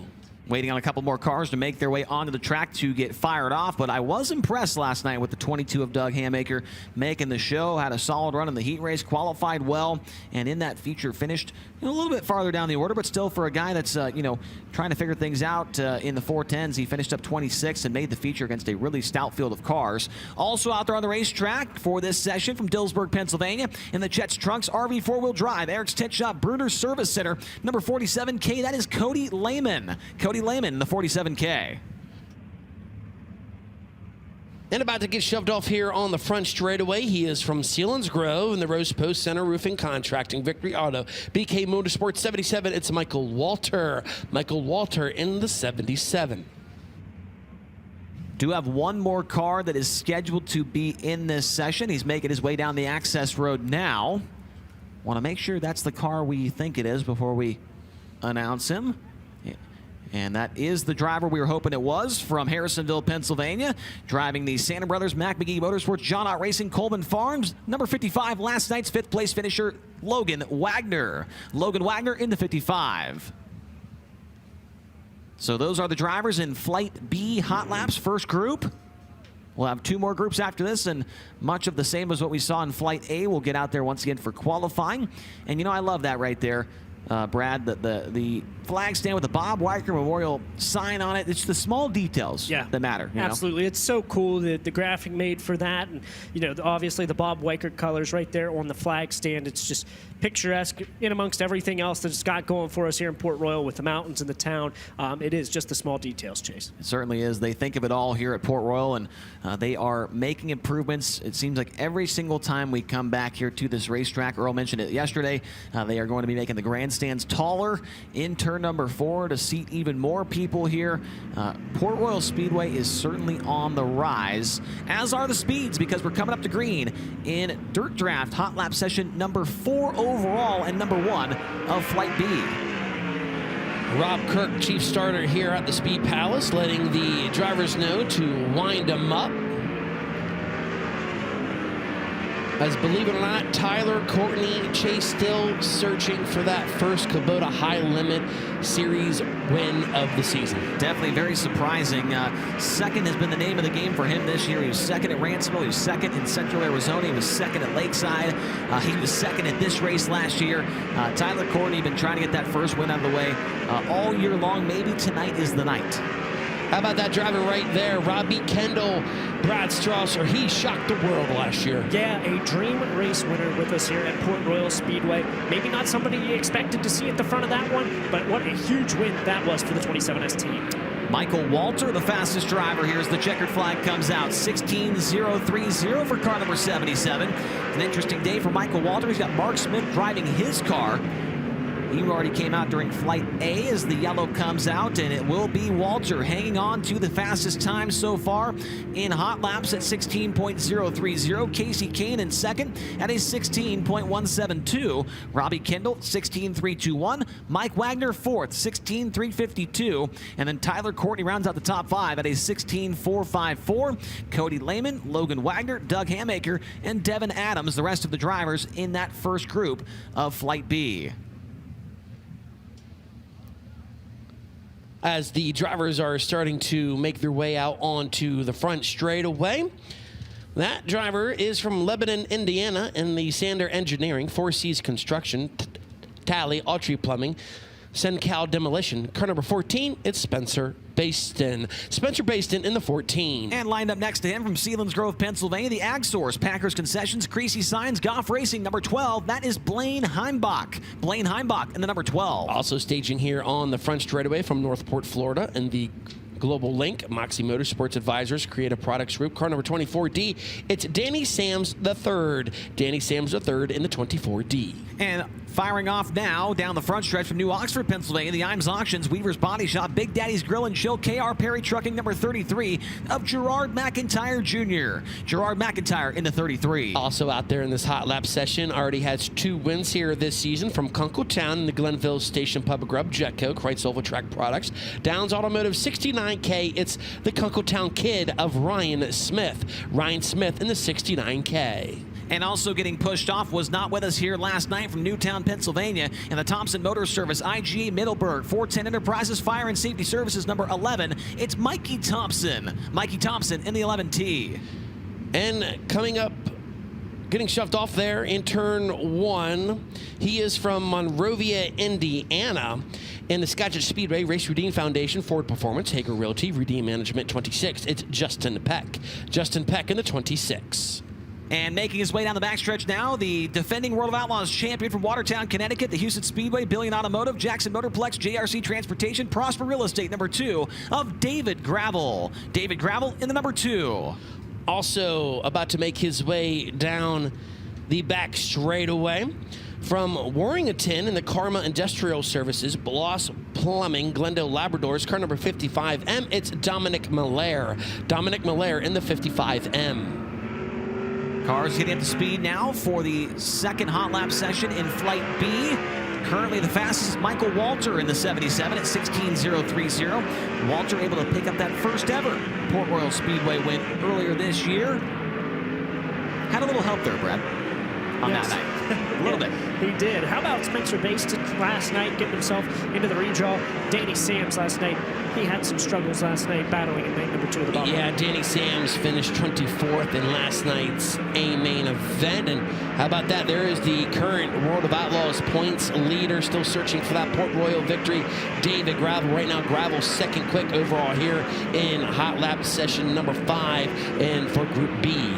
Yeah, Gravel's lap is 16.130. Back behind him, the next fastest driver appears to be Justin Peck, back in the 8th position. Cody Lehman, now Gerard McIntyre up to 4th. Ryan Smith goes to the 3rd spot at 16.144. Checkered flag coming out this time by Smith. Very, very good last night. Finished 3rd, and he's 3rd again here in hot laps. Drivers finishing up that final lap, and it will be David Gravel, the fastest in that session, and second quick overall at 16.130 seconds. Michael Walter, however, still the fastest overall at 16.030. Ryan Smith was 3rd at a 16.144. Then Casey Kane in 4th, and 5th was Gerard McIntyre in that group at 16.247. Robbie Kendall 6th, Mike Wagner 7th, Tyler Courtney 8th, Cody Lehman 9th, and Justin Peck in the top 10. One final group of cars to come out for their hot lap session before we get into Capital Custom Trailer qualifying once again for Flight B. Earl, who's in this next one? Driver staging right now on the front straightaway was able to pick up the win last night. He is from Myerstown and M&M Paint and Construction. McGrew Equipment Auctions, Babs Paints, Livewire Customs. Car number 19 is the Myerstown Missile of Brent Marks. Brent Marks in the 19. And from Sussex, New Jersey, in the Dave Frantic Auto Sales, Rapid Tire, Escape Power Sports Plus, Atlantic Battery Systems, number 28F, that is No Panic, Davey Frantic. Davey Frantic in the number 28F. And from Dillsburg in the J&S Classics, Whitecap C&D Rigging, Class 1 Transportation, Randy Shearer Heating and Plumbing, car number 39M, it's the Concrete Kid of Anthony Macri. Anthony Macri in the 39M. And one of our Rookie of the Year contenders makes his way into turn number 2 now. He comes to us out of Locust Grove, Oklahoma, in the Pella Avanti Windows and Doors, Big Spring Car Wash, Water Treatment by Design. Number 13, that is Dason Persley. Dason Persley in the 13. And from Grass Valley, California, in the Napa Auto Parts, Brumos Collection, Durst Incorporated, Factory Cane, Self-Storage at Tahali. Car number 49, it's the Big Cat, Brad Sweet. Brad Sweet in the 49. And from Geneva, New York, in the Frado Curbing, Speedway Performance, DMI Racing Components, number 22, that is Jonathan Preston. Jonathan Preston in the 22P. And making his way into turn number 1, he is from Mechanicsburg in the Hollinger Allebach Racing, Old Milwaukee, Orange Crate Brewing Company, Bear Hill Gang 5W. It's Lucas Wolf. Lucas Wolf in the 5W. And final car in this session from Broken Arrow, Oklahoma, in the Concord American Flagpole, Racer Magazine, High Performance Lubricants, Macri Concrete, number 20. It's the Macho Man, Brady Bacon. Brady Bacon in the number 20. Those are the drivers in the final hot lap session of the night. Here on night number 3, the finale of the 23rd Bob Weikert Memorial at Port Royal Speedway. Brad Strasser, let's stick with Lucas Wolf here because courtesy of one of his sponsors, the Orange Crate Brewing Company, they have something special that they have been doing all weekend long to whoever finishes 5th in the A main event. Yeah, whoever finishes in 5th gets themselves a case of Old Milwaukee beer. So pays more than just the money. You get yourself a nice refreshment once it's all done, courtesy of Orange Crate Brewing Company. Cars up to speed, waiting to see a couple of lap times come across the screen. Brent Marks, now Anthony Macri to the 15-second bracket and to the top. 15,888 for the 39M on his first time by the line. We mentioned before, Macri, past winner of the Bob Weikert Memorial, already has 2 wins underneath his belt here at the Port Royal Speedway in regular season competition. Jason Persley right now, 6th quick. Brad overall Sweet jumps up to 2nd. Brad Sweet with a good lap there on his final time by the line. The checkered's out, the yellow's on. And your fastest driver overall in Flight B hot laps in that final group, Anthony Macri, 15.888. Brad Sweet right behind him at 15.925 seconds. Michael Walter 3rd, 16.030. David Gravel 4th, 16.130. And Ryan Smith, 16.144. That's the top 5 fastest drivers in hot laps here in Flight B. Jason Persley, Casey Kane, Gerard McIntyre, Robbie Kendall, and Brent Marks, the rest of the top 10. So we've got another set of 3 cars at a time going 2 laps. About to get underway here in just a few moments, waiting for the rest of those cars to pull off the speedway. We already mentioned to you Capital Custom Trailer Qualifying. You can find out more about what they do because there are a lot of teams in the pit area that utilize Capital Custom Trailers and coaches. They are very, very good at what they do. There is no denying that. A lot of teams use their products each and every day, each and every race with Kubota High-Limit Racing. See a couple of teams getting themselves prepared, doing the necessary adjustments and whatnot after a quick hot lap session to get their cars ready to go on the track for qualifying. Chase, they showed that shot of the infield. I'm a grandstand guy myself, but that shot didn't even do it justice. That place is packed down there. Oh, yeah. What a party it is going down there in the infield. Yeah, there's like a football game going on over there in the family section. There's a fenced off. I asked you yesterday what that area was. It's the family section, and they are having a lot of fun down there as well, Earl. So here we go. We are going to get underway with Group B for Capital Custom Trailer and Coaches qualifying, brought to you by Packers Concessions. Coming up to speed here off of turn number 4 from Indianapolis, Indiana. And the NOS Energy Drink, Spire Motorsports, Elliott Custom Trailers and Carts, Brand Professional Agricultural, Gainbridge, car number 7 BC, it's Tyler Courtney, and just getting the green flag from New Freedom and the DL George & Sons, West End Sunoco, Leggett Filter Mechanical, Beavers Auto Body, car number 27S of Robbie Kendall, and 3rd driver out there, he is from Harrisonville, and the Santa Brothers, McMcGee Motorsports, John Knight Racing, Coleman Farms, Alexander Financial Group, car number 55 of Mike Wagner. Mike Wagner now will go to the top of the board with a 16.259. Tyler Courtney 2nd quick at a 16.264. Robbie Kendall 3rd quick at a 16.282. Robbie Kendall now to the top of the board with a 16.211, 16.211. Mike Wagner better. Now he's to the top at a 16.065, 16.065. 3 more drivers getting powered up now for their qualifying efforts. First onto the speedway from Selinsgrove, Pennsylvania, it's the Rose Post, Center Roofing and Contracting, Victoriano, BK Motorsports, number 77, Michael Walter. And also on the racetrack from Enumclaw, Washington, driving the Kane Screen Print, Bruno's Collection, HinderCars.com, Caravan Trailers, Self-Storage at Tahali, number 9, at Casey Kane. So only 2 cars come out here for this grouping. Michael Walter had a good lap during Dirt Draft Hot Laps will see if that speed continues here on his qualifying run. Lap 1 for Walter. He'll go second quick at 16.146, 16146. Casey Kane, lap 1. He'll be fourth quick at 16.242, 16.242. Michael Walter, we mentioned, picked up the win here at Port Royal back on April 19th, the first of his career. Lap 2 is going to be better, but still second quick at 16.100, 16.100. Casey Kane now third quick on his second time by at 16.195, 16195. Michael Walter second, Casey Kane in third. Next trio out to take time. From Dillsburg in the Chet's Trunks RV 4-wheel drive, Eric's Tint Shop, Bruner Service Center, car number 47K, it's Cody Lehman. And second driver out there in this threesome, he is from Grantville in the JNS Classics Click Lewis cars. Randy Shearer, Plumbing and Heating, Jim Holler's Maple Syrup, car number 22 of Doug Hammaker. And third driver from Lebanon in the Adams Autos Hills, Fredericksburg Eagle Hotel, AA Crawl & Sons, Blue Rock Farms, 99A of Devin Adams.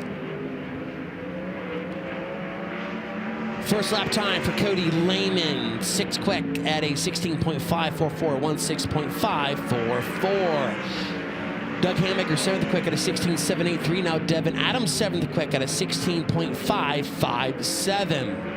Cody Lehman able to get a feature win here at the Port Royal Speedway. His second lap time is slower at a 16.619, still 6th quick. Doug Hammaker improves on his second lap, still 8th quick out of 8 cars at a 16.753, and Devin Adams slower on his second lap at a 16.834. 3 more drivers set to qualify. Next onto the racetrack from Harrisonville, Pennsylvania, it's the Sander Brothers, Mac McGee Motorsports, John R. Racing, Coleman Farms, Alexander Financial, number 55. Here is Logan Wagner. And from Lebanon, Pennsylvania, makes that Lebanon, Indiana, the Sander Engineering, Four Seas Construction, Tally Autry Plumbing, Singtel Demolition, number 14, that's Spencer Baston. And the final car in this grouping from Monrovia, Indiana, in the Skagit Speedway Race Redeem Foundation, Ford Performance, Hagerilli, number 26, Justin Peck.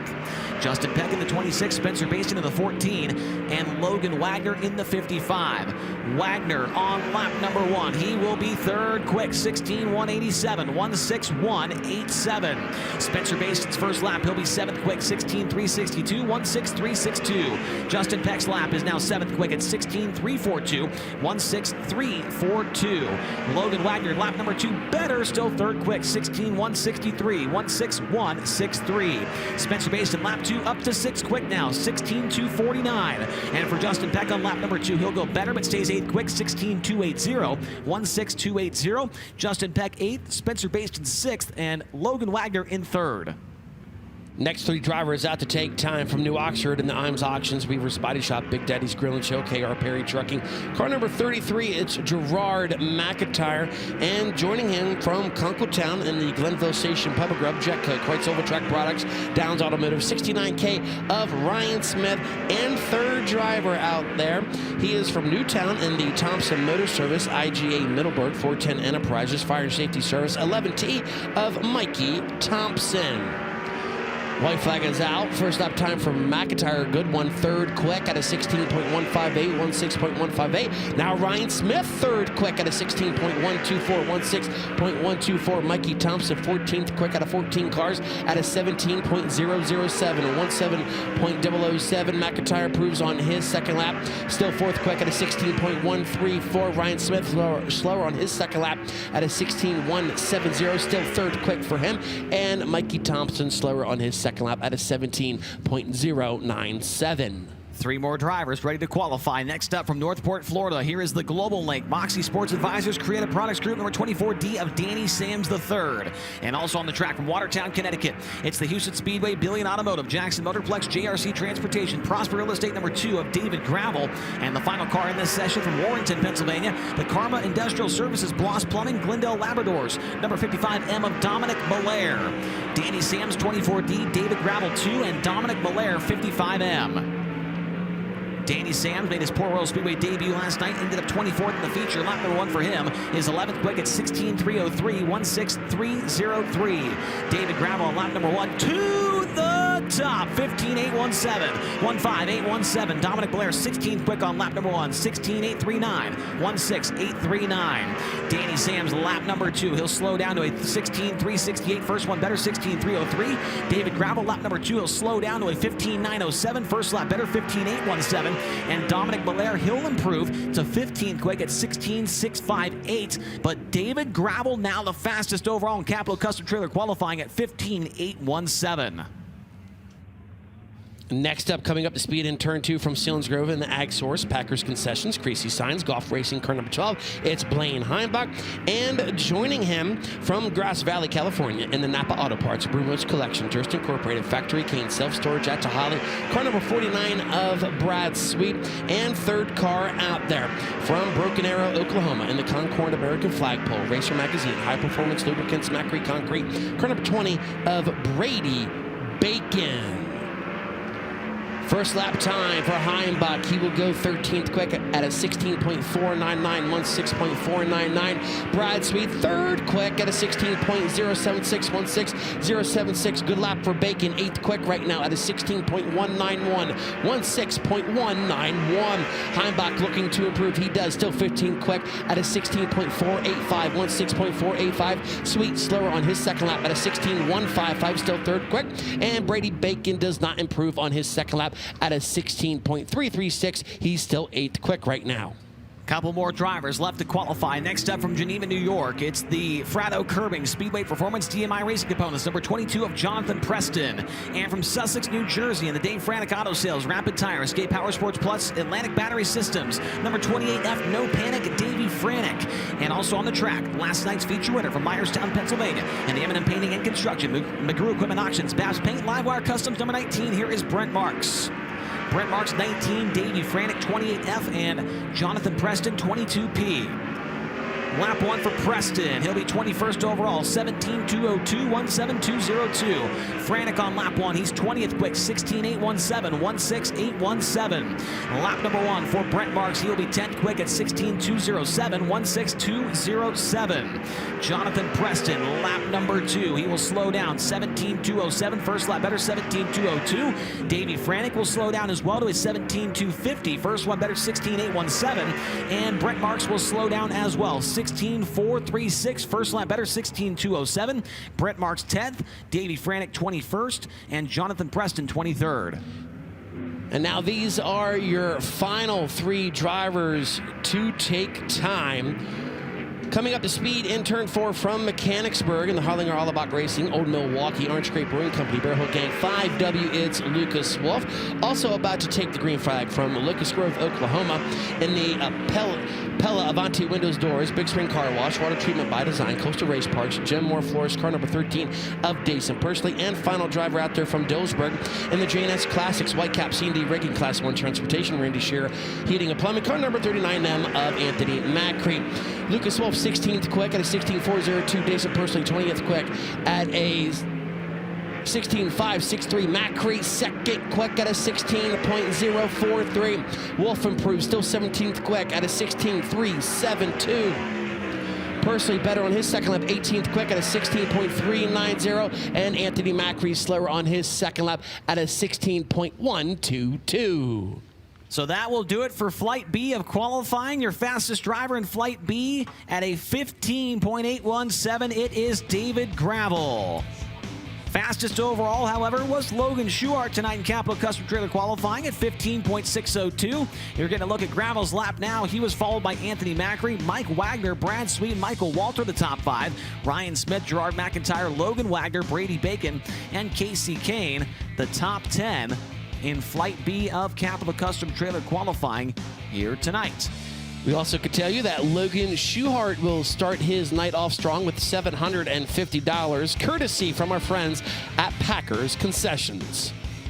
I'm sure Logan Schuhart will be very happy about that, as that has wrapped up hot laps and qualifying tonight here on the finale of the Bob Weikert Memorial. We've got more action coming up after this break here on Flow. I'm Casey Kane, and you're watching Kubota High Limit Racing on FloRacing.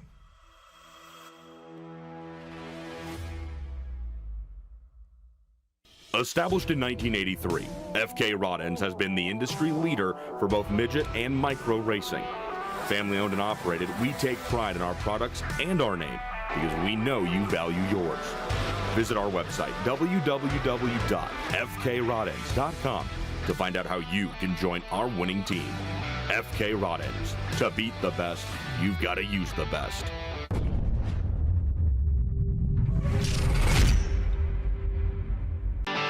Is it all a fever dream? I'm burning gasoline. Rico goes back to the high side. Get to the bushes. To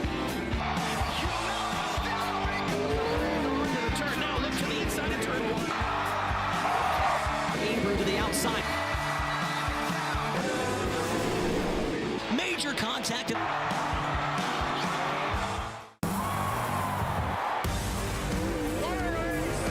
This is what you save your lunch money for. Welcome to the High Limit Room.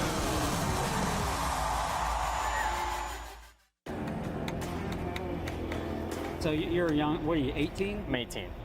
Thank you so Awesome. much. Yeah, of course. Appreciate it. I'm mic'd up. Just be careful. Dude, I smoked it so hard it threw the right front up over the concrete rail and blew the axle out of the thing, and I like limped it across the line.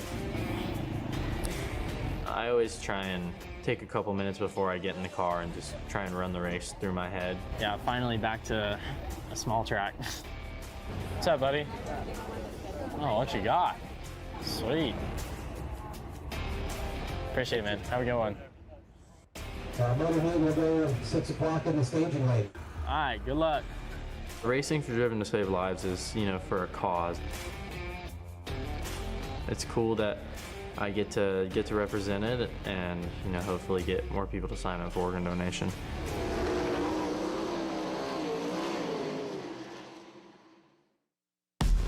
Introducing the My Kubota app. With My Kubota, connecting with your local dealer is easier than ever. Find them with just a tap and contact them quickly for any assistance you need. Access comprehensive resources like how-to guides, owner's manuals, fault codes, maintenance schedules, and more. Everything you need to keep your Kubota running smoothly. Download the app today.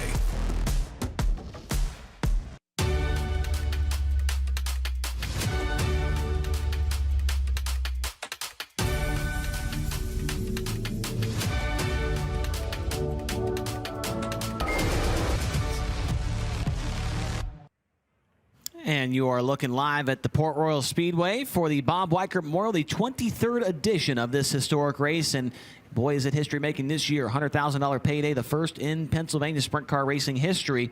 We've got the Sportsman wingless cars about to make their way onto the racetrack. Brad Strasser, you'll be calling those here. There are 31 of them, and we received some interesting information earlier on.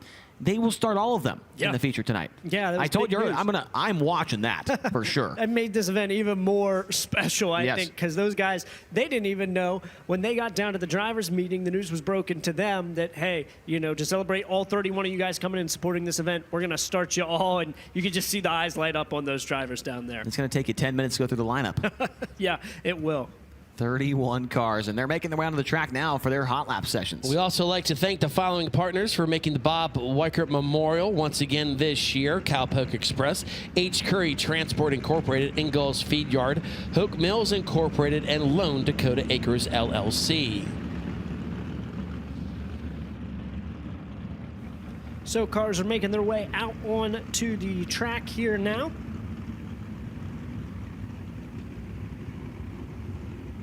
In 31 entries, we will have 3 hot lap sessions coming up for the 3 heat races that we have for this division.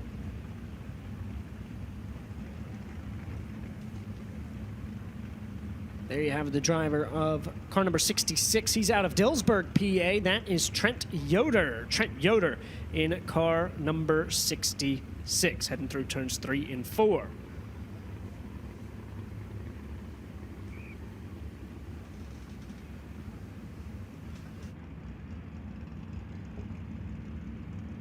There you have Brandon Shear. He's out of Mount Joy, Pennsylvania, in car number 69, making his way down the front straightaway. Brandon Shear in car number 69.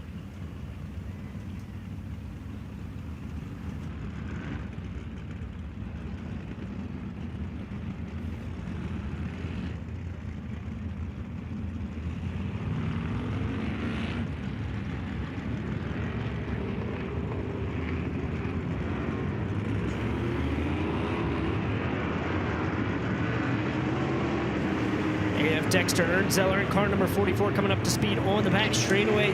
There's Superman Steve Wilbur in car number 59. Steve Wilbur, a huge fan of Port Royal Speedway, wearing his all-black I Heart Port Royal shirt down in the pit area. He loves coming to race with us here at the Speed Palace. His green flag is out here for the first hot lap session of the night for the wingless Super Sportsman.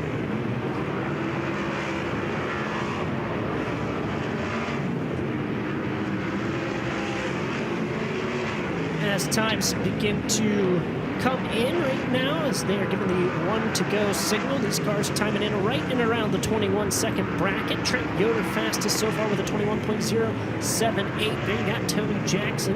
He pilots the number 88. He picked up a win here earlier this season out of Newville, Pennsylvania. He finds himself inside the top 3 right now as it stands. Checker flag waves here on hot lap session number 1. So fastest so far in car number 66, you have Trent Yoder. Then you got Tony Jackson, second quick with a 21.437. Steve Wilbur in car number 59 was third with a 21.570. Kurt Straub with a 21.614 in the 07. And then in car number 1A, that's Craig Perigo, fifth quick with a 21.654.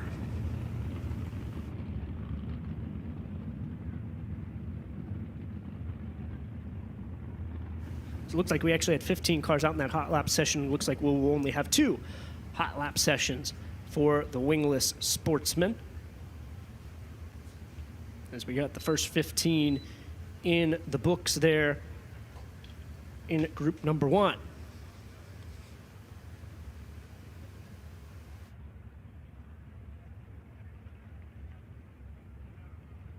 So allow those cars to make their way back into the turn 4 pit area, exit off the back stretch, and drive up across turn number 4 as the second group makes their way down off the staging area now.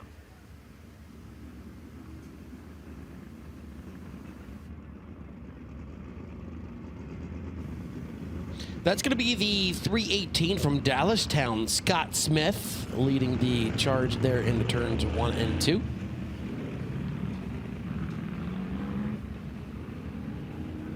There you have the 6X. That's Brad Malott from Needmore, Pennsylvania. He's piloting the 6X. Brad Malott from Needmore, PA. And driver behind the 2J from Newville is going to be Jason Thaler. Jason Thaler in the 2J. And piloting car number 166, that's Wyatt Rotz. He's out of Spring Run, Pennsylvania. Wyatt Rotz in the 166.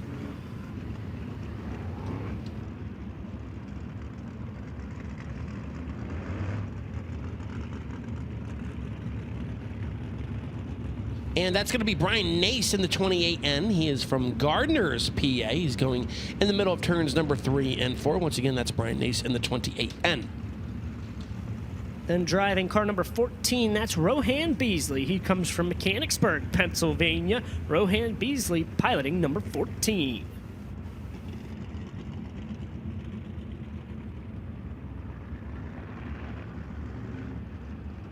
And behind the 16, he is from Ephrata. That's Billy Bryan Jr. Billy Bryan Jr. driving the 16 tonight.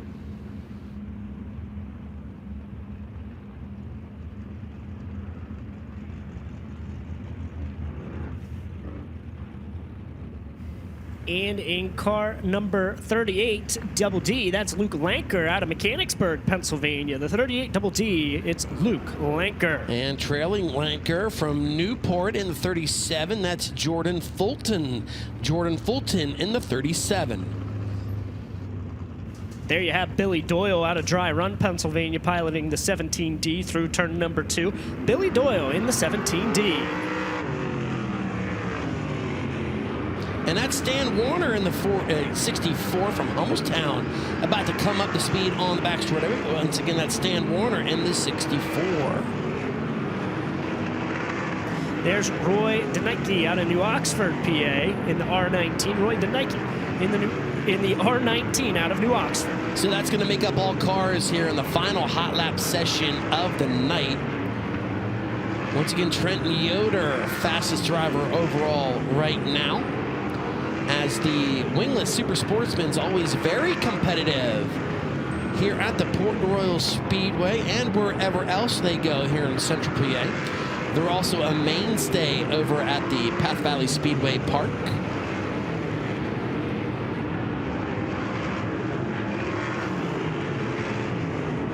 Trent Yoder was fastest in hot lap session number 1, sitting on top of the board with a 21.078. Does look like the top 5 remain unchanged for hot lap session number 2, with fastest in that group being the 166 of Wyatt Rods, timing in with a 21.739, putting him 6th overall for the wingless sportsman in their hot lap session.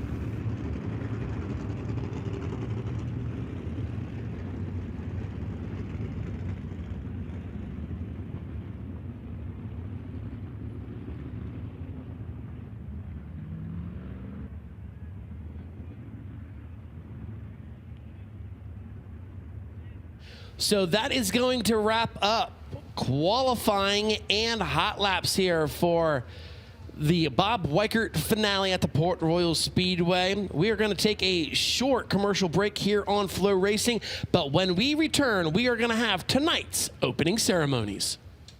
I'm Tanner Thorson. You're watching Kubota High Limit Racing on Flo.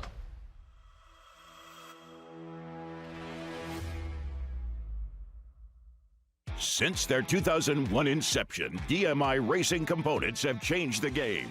From open-wheel suspension, steering, and driveline components to their line of Bulldog quick-change rears, they set the new standard for innovation, performance, and value. DMI and Bulldog products are backed by the best customer support in the industry with more than 150 years of race-winning experience. Let our experience help guide you to victory lane. We race, you race. Let's race together.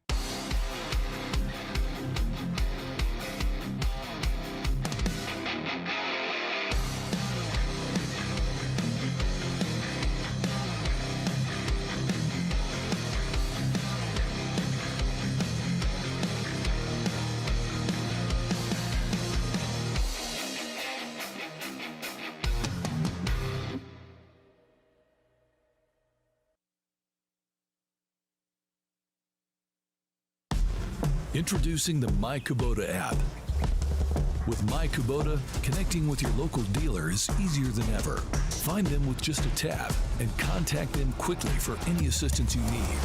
Access comprehensive resources like how-to guides, owner's manuals, fault codes, maintenance schedules, and more. Everything you need to keep your Kubota running smoothly. Download the app today.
There we go. Welcome back, ladies and gentlemen, to FloRacing's live coverage of the 23rd running of the Bob Weikert Memorial here in Port Royal, Pennsylvania. We've just wrapped up Dirt Draft Hot Laps, and we've just concluded Capital Custom Trailers and Carts qualifying. So with that, we now know who our official Quick Time Award winner of the night is. He's so fast, he's joined us down here. Come on in, and how about a round of applause for tonight's Capital Custom Trailers Quick Time Award winner, Logan Schuhart, ladies and gentlemen.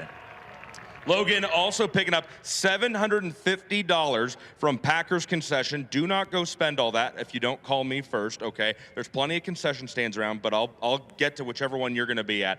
This was a bit of a last-minute decision for you guys to come. Congratulations on your win with the Outlaws last night. You being here was kind of dependent on how you guys ran last night, wasn't it? Yeah, we kind of talked as a team before. We wanted to be here. It's big money on the line, and we have a chance to do it. It's just, we kind of wore our guys out last year, circumstances and that, and we talked about it at times. And to come back home and race for big money with you guys is obviously something we wanted to do, but we don't want to take away from the big picture either. So we said if we had a good night last night that we were going to make the trip, and we won the race. So we made the trip. Kyle, Brandon, Bill, Kyle. Are doing a great job, working their butts off, driving overnight without much sleep, working all day today to get the car ready, and then went out and got quick time. So this car's been really good the last, day and a half, and hopefully we can keep her going. Overnight, when we got rained out back on Friday evening, and a donor stepped up and was such a fan of the Weikert family and such a fan of what they're doing for sprint car racing, that anonymous donor brought the official payday up to the first ever six-figure payday for sprint car racing in your home state of Pennsylvania. So what's it like to be here, and what's it like to be participating in the first ever six-figure to win race in your state's history? It's amazing, really. I grew up as a kid and, wanting to win the King's Royal, just, that meaning so much to me, and 50,000 sounded like a huge amount of money, and it is, but how much that's changed in the past 10 years, and just all the money that's come into sprint car racing with Flo and Dirt Vision and all that kind of stuff. But it wouldn't happen without the fans and all the people in this place that support it from worldwide, really, to tune in and watch the best sprint car drivers in the world. So very thankful to be a part of it. Be able to race on this stage and to race for $100,000 in my home state is just it's unbelievable, and I'm thankful that we're have a great shot at making that happen. You certainly do have a great shot with this unique format at the Bob Weikert Memorial. Points are awarded every time out on track by going quick time in your group. You pick up 150 right off the bat. There will be an invert. You have the chance to make up some passing points. So I got to ask you, with a great start to the night to secure $100,000, what do you think you and your Shark Racing team will have to do to be standing back here in Whiskey Myers victory lane later tonight? Well, the track's a little bit different from when we were out there in qualifying. We were out there very early. It's pretty wide open, a 15.6, and David did run a 15.8 there at the end, but 3 and 4 really widened out, and that's why I was trying to talk to my peers over there and see what they thought. Brent, Brad, what the racetrack looks like compared to the last few nights, and we'll see what we can get. It's, starting sixth, you're going to be a lot of dirty air. You're not going to get that clean, wide open feeling that we had there in qualifying. So, the characteristics of the car are going to be a little bit different, but I think we're making the right changes. We just don't want to get ourselves too tight there in traffic. And, if we can get a row or something like that, I think it'll put us in a great spot. Hey, that clean, wide open feeling, that's what I get every time I talk to you. Ladies and gentlemen, how about a big round of applause for your Quick Time Award winner, Logan the Shark Schuhart? Logan, don't go too far. We got $750. Brad's going to hook you up right there. Thanks to our friends at Packers Concession. $750 tonight, and then $500 last night went to Danny Dietrich when he went quick time in Capital Custom Trailers and Carts qualifying. Port Royal Speedway, you look beautiful. Stay ready, because when we come back on FloRacing, opening ceremonies are going to begin, and we will kick off the richest payday in Pennsylvania sprint car racing history. Don't go anywhere, folks. We'll be right back live on Flo.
To FloRacing's live coverage of the 23rd running of the Bob Weikert Memorial here in the borough of Port Royal, Pennsylvania. We're getting ready to kick off a very special opening ceremonies, as of course this is Memorial Day weekend. And we hope all of you, whether you're here at the track with us in Port Royal, Pennsylvania, or those of you watching back home around the country and around the world on FloRacing, have enjoyed the holiday weekend. Track chaplain Doug Malott, as well as Kendra Jacobs with Kubota High Limit Racing, have coordinated and organized and are currently right behind me orchestrating a special tribute to families of local fallen heroes within the U.S. military, and we're getting ready to honor them now. So at this time, folks, if you're here at Port Royal Speedway, we hope you can put down what you're doing and lend an ear to the Victory Lane stage just behind me. And to tell us more about the Memorial Day weekend festivities, let's go back up to the booth with Earl Hoon Jr.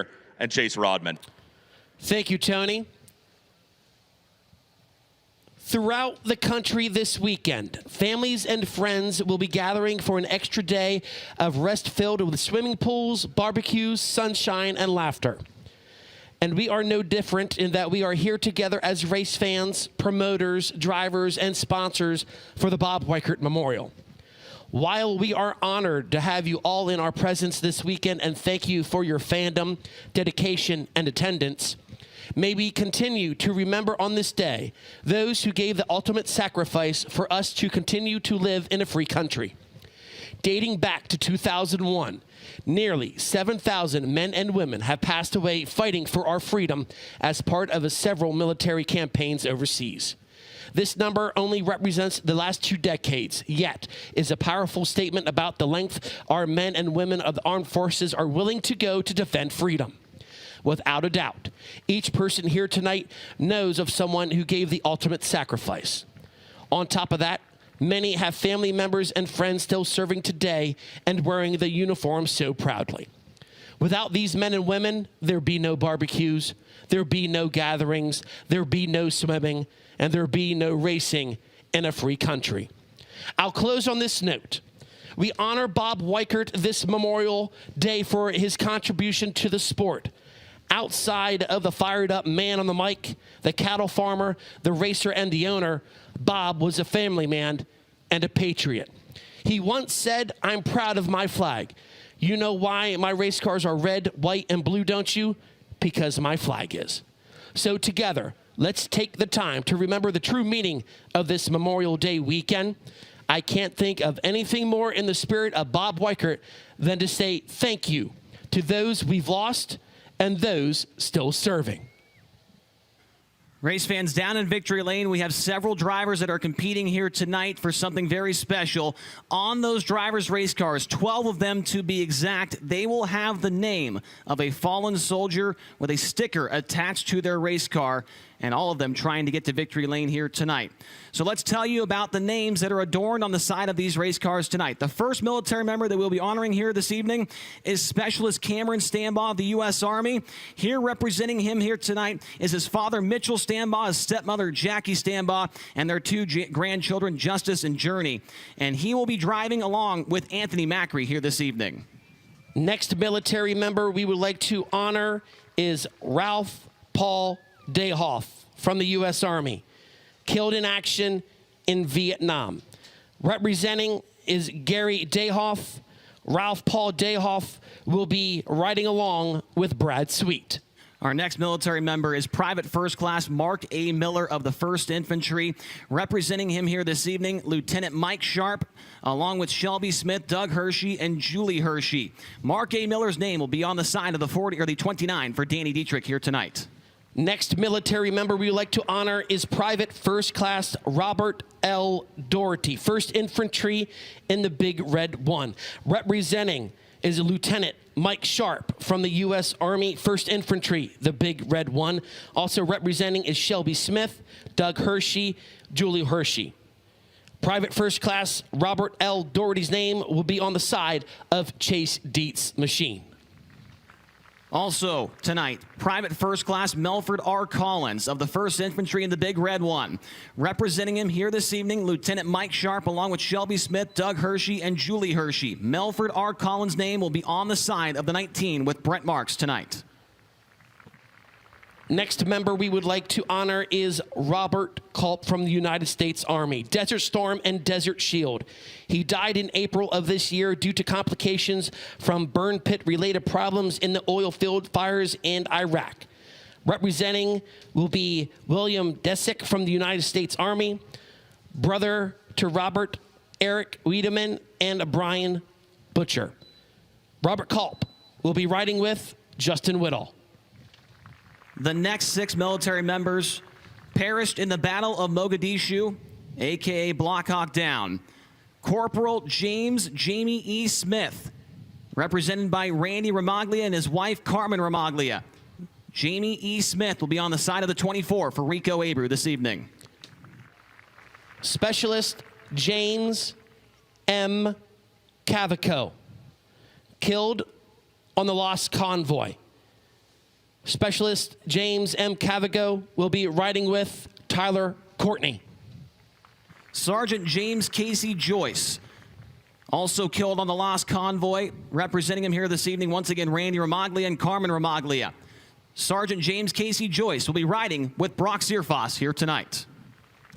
Next military member we like to honor is Corporal Richard Alphabet W. Kowalski Jr., killed on the Lost Convoy by an RPG.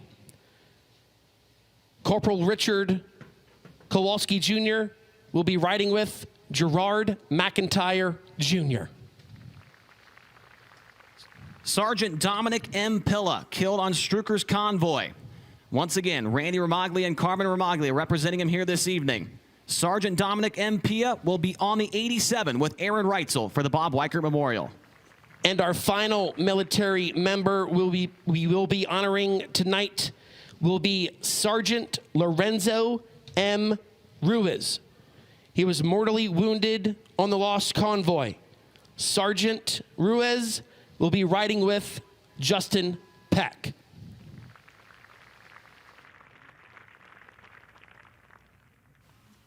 A very cool tribute to some local fallen heroes that served in the military. Their names on a sticker on the side of 12 drivers that are racing in the Bob Weikert Memorial here tonight. A great Memorial Day tribute. Thanks to everybody involved for putting this all together. Several of the family members of those fallen heroes are here tonight to watch their family members go around the racetrack with these drivers. Tony, let's go back down to you. Ladies and gentlemen, obviously we can never say enough to these families for their sacrifice, but would you join me in doing our best and offering them our round of applause and our sincere, heartfelt gratitude?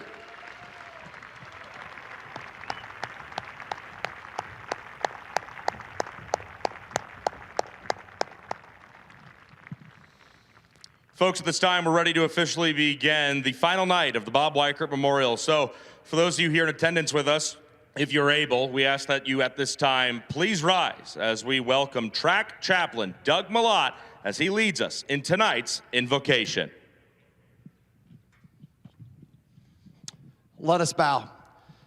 Gracious Heavenly Father, we thank you for the night that you have provided. A beautiful night where the sky above us, that there is no rain falling and that the sun is shining. We thank you as we pay tribute to the many men and women that gave of their lives, a true sacrifice for each and every one of us here tonight, that we stand in the presence of greatness to be able to know of what has been given, that we can have the freedoms that we have in the United States of America. To know that freedom is not free, that freedom has a price tag to it, and that price is the very life of the men and women that gave of their lives for each and every one of us. No greater love is there than this, that for one to be able to lay down their life for their friend, for another. Tonight we memorialize them. We praise God for the sacrifice that they have given. This is much more than picnics, as Earl said earlier, much more than racing itself. It's a bigger stage than we could ever imagine.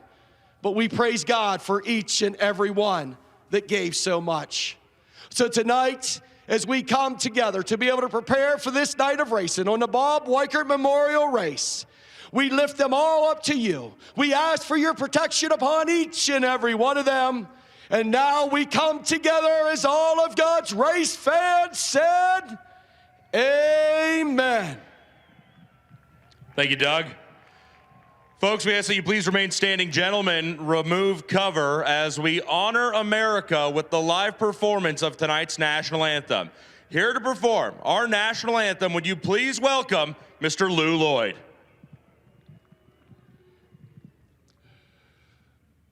Oh, say, can you see by the dawn's early light what so proudly we hailed at the twilight's last gleaming, whose broad stripes and bright stars through the perilous fight o'er the ramparts we watched were so gallantly streaming, and the rocket's red glare, the bombs bursting in air, gave proof through the night that our flag was still there.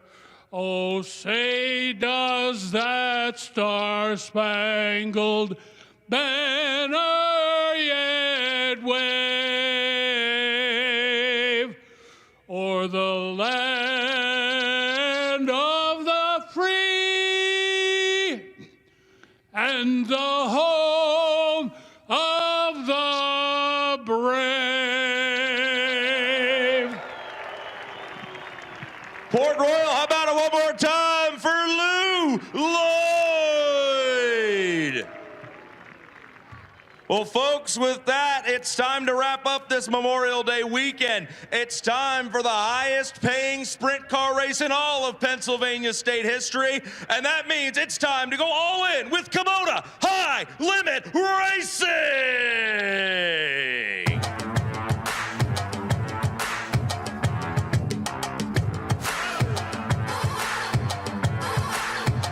You know I'm never gonna slack.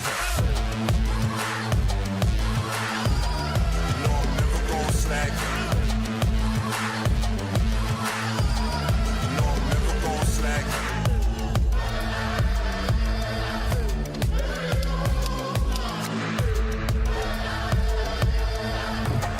You know I gotta come back. Never gonna slack, never gonna slack.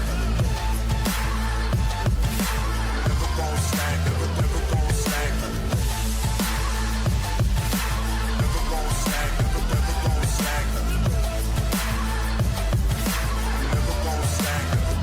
Slack.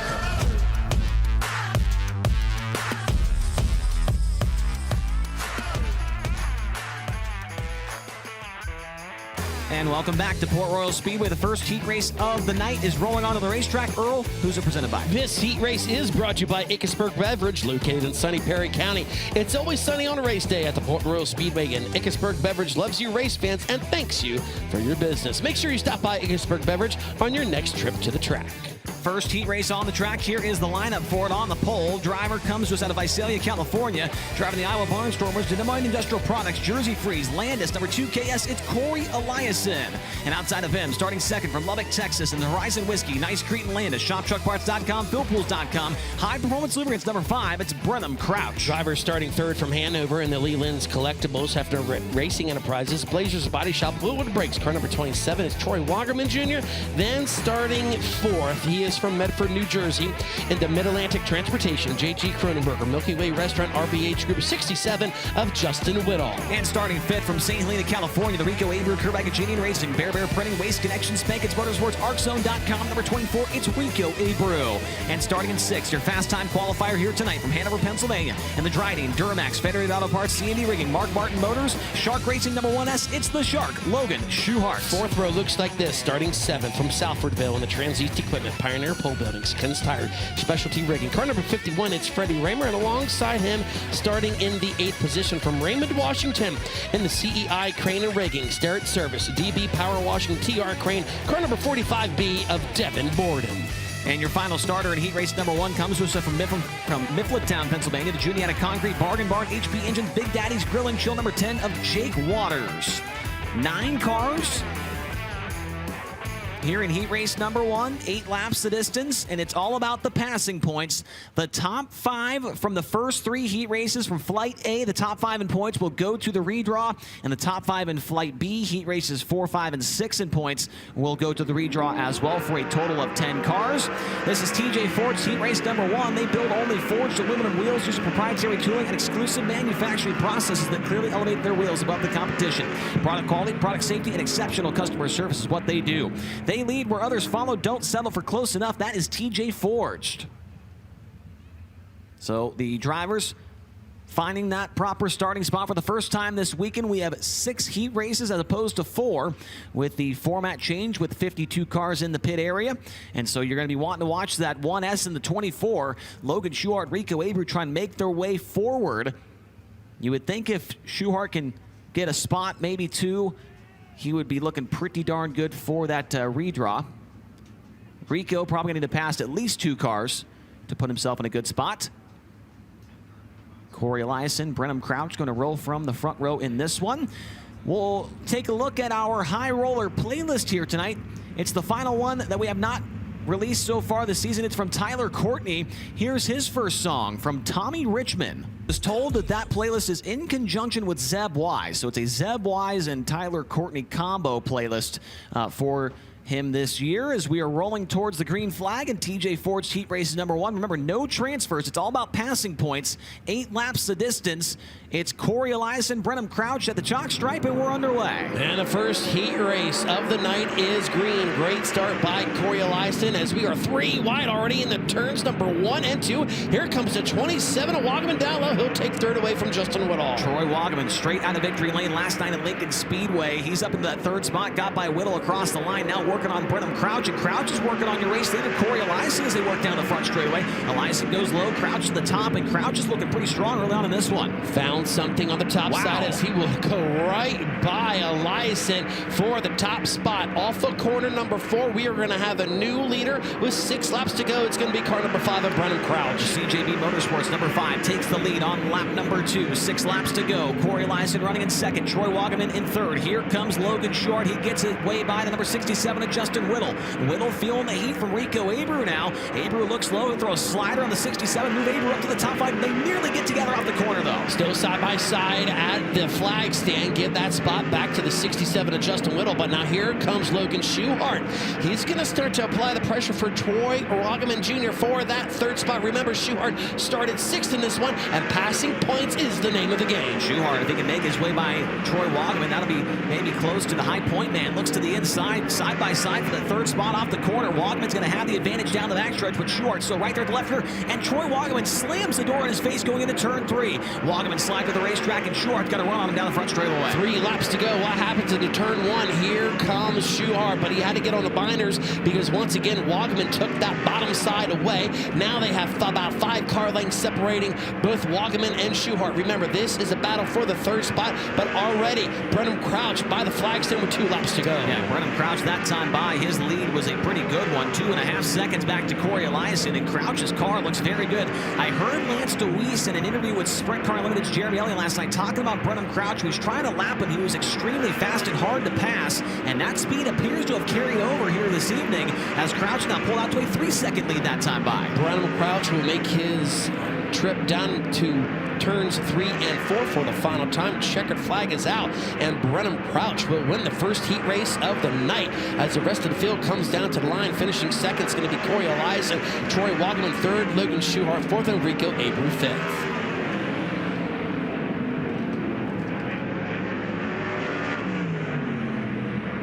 So are your results from TJ Ford's heat race number 1. The winner in car number 5, it's Brenham Crouch. 2nd to the 2KS of Corey Eliason. 3rd goes to the 27 of Troy Wagaman Jr. 4th, the 1S of Logan Short. 5th, the 24 of Rico Abreu. 6th, the 67 of Justin Whittle. 7th, the 51 of Freddie Raymer. 8th, the 10 of Jake Waters. And it looks like Devin Borden did not make the call in that one. 45B will be credited with the 9th position in the first heat race of the night.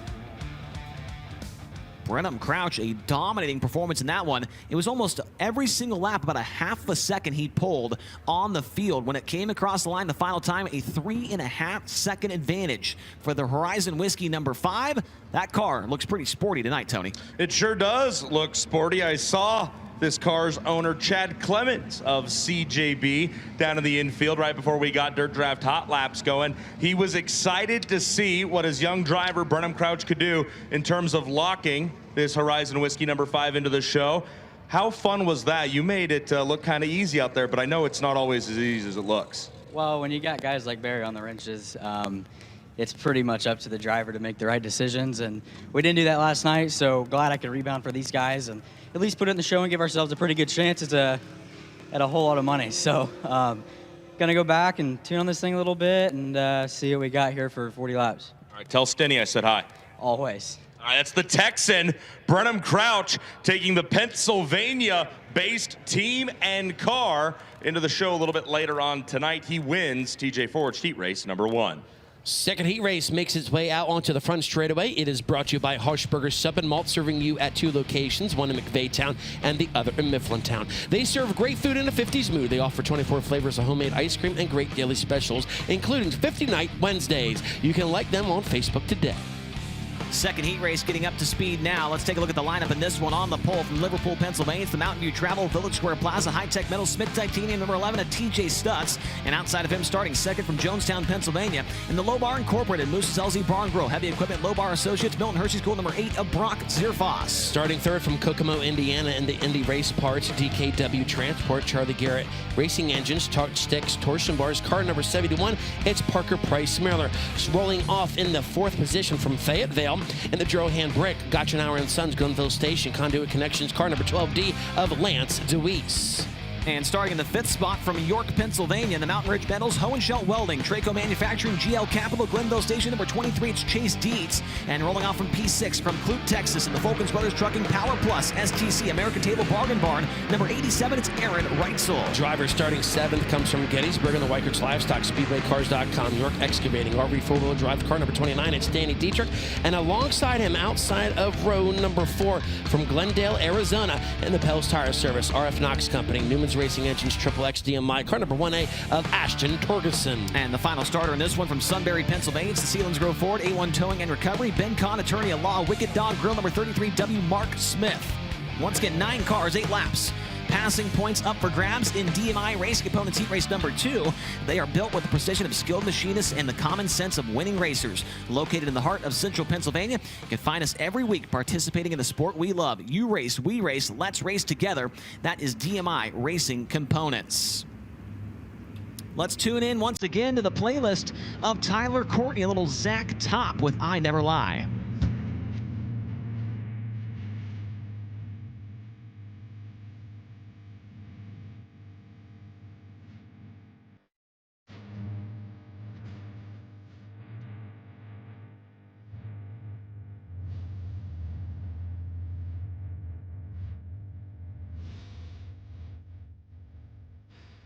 It's Zach Top with I Never Lie. I never heard that song before Sunshine sent it to me, and I added it to my playlist. I'm a big fan of Zach Top now. As we come to the green flag, 8 cars make the call.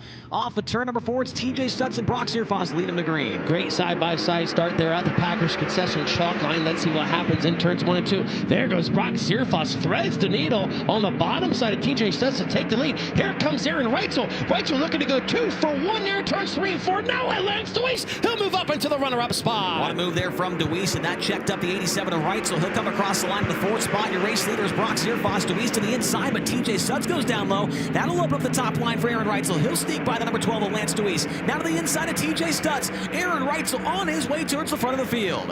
Reitzel carving his way through the field, slides up the hill off of 4. Here comes TJ Stutz, looks down low, and nothing there. Now Lance DeWeese, he's going to have to switch up his line. He's going to put that right rear on the cushion to try to track down TJ Stutz for 3rd. Battle back in the field for the 6th position. Give it to Danny Dietrich. Made his way by the number 23 of Chase Dietz. The next car in his sights, the number 71 of Parker Price Miller.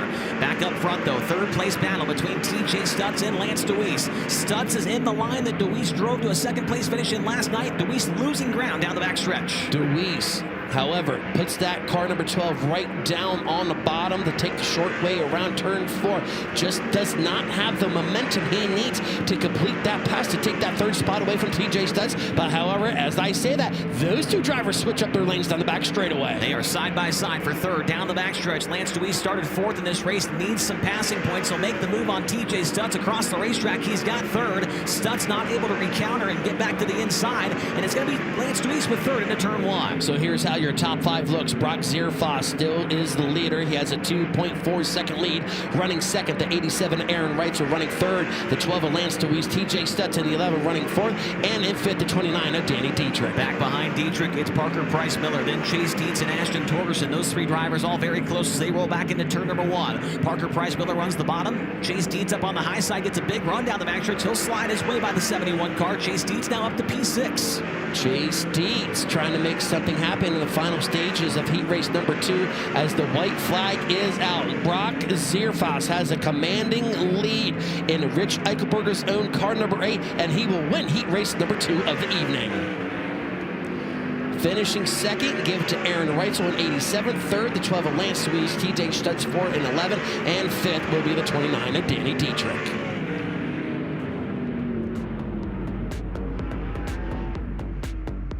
So your results from DMI Racing Components Heat Race number 2. The former Port Royal Speedway track champion gets the win. It's the number 8 of Brock Zierfoss. Second, the 87 of Aaron Reitzel. Third, the 12 of Lance Deweese. Fourth, the 11 of TJ Stutz. Fifth, the 29 of Danny Dietrich. Sixth, the 23 of Chase Dietz. Seventh, the 71 of Parker Price Miller. Eighth, the 1A of Ashton Torgerson. And not making the call was the 33W of Mark Smith. He will be credited with 9th position. Aaron Reitzel on a warpath to the front in that heat race there, Tony. 6-4. Make that 6-2 plus 4 for the 87. Hey, don't be trying to cheat Aaron Reitzel out of 2 positions, Chase. He went 6th to 2nd, and he started there in that 6th place invert because of going second quick in qualifying. Aaron Reitzel, you're earning that nickname that fan gave you back in the pit area earlier today. Yeah, that was funny. Now I'm actually a little nervous because I didn't feel very good there.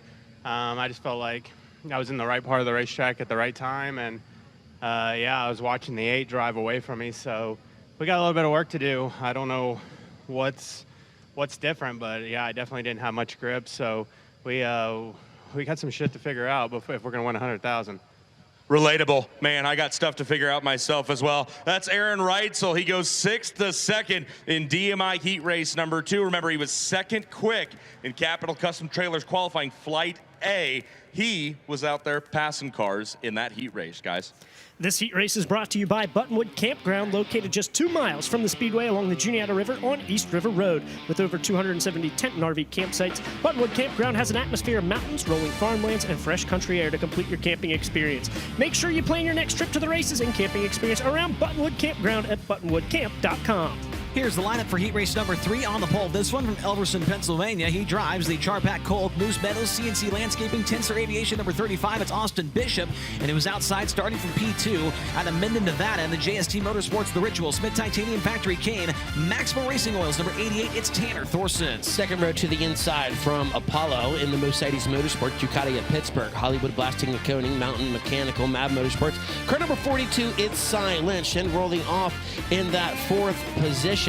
The driver is from Ephrata in the Fleet Reps, Risser Motorsports, the Tree Center, Keystone Ag Spray, 45 of Jeff Halligan. Starting in 5th from Plainfield, Indiana, the Tully's Heating and Cooling, Steve Beitler Yacht Charter, C&D Rigging, Mississippi Valley Transportation number 6. It's Zach Hampton, and outside of him from Higginsville, Missouri, the Casey's FVP, Andy's Frozen Custard, Impact Signs, Well Racing, Cat Excavation number 21 of Blackjack, Brian Brown. And 4th and final row will look like this, rolling off in 7th from Waco, Texas, in the All Ball Your Alternative, Infamous Inc., Bush's Chicken, Flint Rock Ranch, Easy Print, car number 9R, it's Chase Randall. And then to the outside from Fonda, New York, in the St. Lawrence Radiology, Charles Tibbetts Masonry, B&B Property Service, TLM Landscaping, 01 of Danny Varon. How about a little Ozzy Osbourne on Tyler Courtney's High Roller playlist before we go green?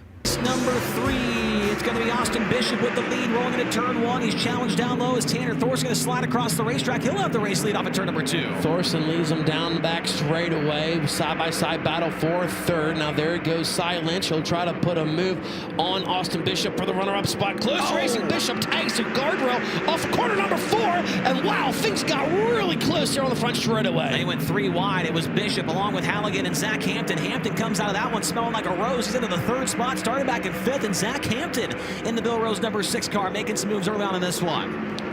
Thorson still your leader. Cy Lynch in 2nd, Hampton in 3rd, but Jeff Halligan starting to track him down. Halligan rips to lip once again off of corner number 2, applying the pressure to Hampton. Hampton, he'll take the Bill Rose zone number 6 down low. We'll look at the run by Jeff Halligan off of corner number 4. Up front, it's all about Tanner Thorson. He's pulled away a little bit from the 42 of Cy Lynch. Now a battle for 3rd into turn 1. Halligan went to the outside. Zach Hampton down low. He'll edge back out in front, down the back straightaway. Hampton in 3rd. Then it's Jeff Halligan, and then in 5th place, it's the 21 of Brian Brown. This time by, we are going to be halfway. 4 laps in and 4 to go. Tanner Thorson has a 1.4 second lead over the 42 of Cy Lynch. Now, Zach Hampton still in 3rd, but we're about to have a side-by-side battle for 4th between Jeff Halligan and Brian Brown. Yeah, Hampton has separated himself from this battle between the 45 and the 21. Jeff Halligan on the top in turn number 4. Brian Brown trying to get underneath and get a little passing points here. Brown, he started in 6th. He's running in 5th, so he has gotten a few passing points, but one more spot might put him in that redraw as he's working on the 45, rolling into turn 3. A mile to race this time by. Brownie peeks to the inside, nothing there as Halligan still smooth and straight, working the top side of the racetrack. That's still the best battle right now in this heat race, and that's for fourth. Danny Varon closing in on those drivers as well. Varon maybe about 10 or so car lengths behind as they roll back into turn number 3 up front. Don't worry about it. It's Tanner Thorson. He's got a commanding lead in this one on the white flag lap. Jeff Halligan trying to hold on for one more half mile. Down the backstretch, Halligan has separated himself from Brian Brown. Here's your winner off of turn number 4. Tanner Thorson gets the job done in BR Motorsports heat race number 3. Cy Lynch second. Zach Hampton third. Fourth will be Halligan, and fifth goes to Brown.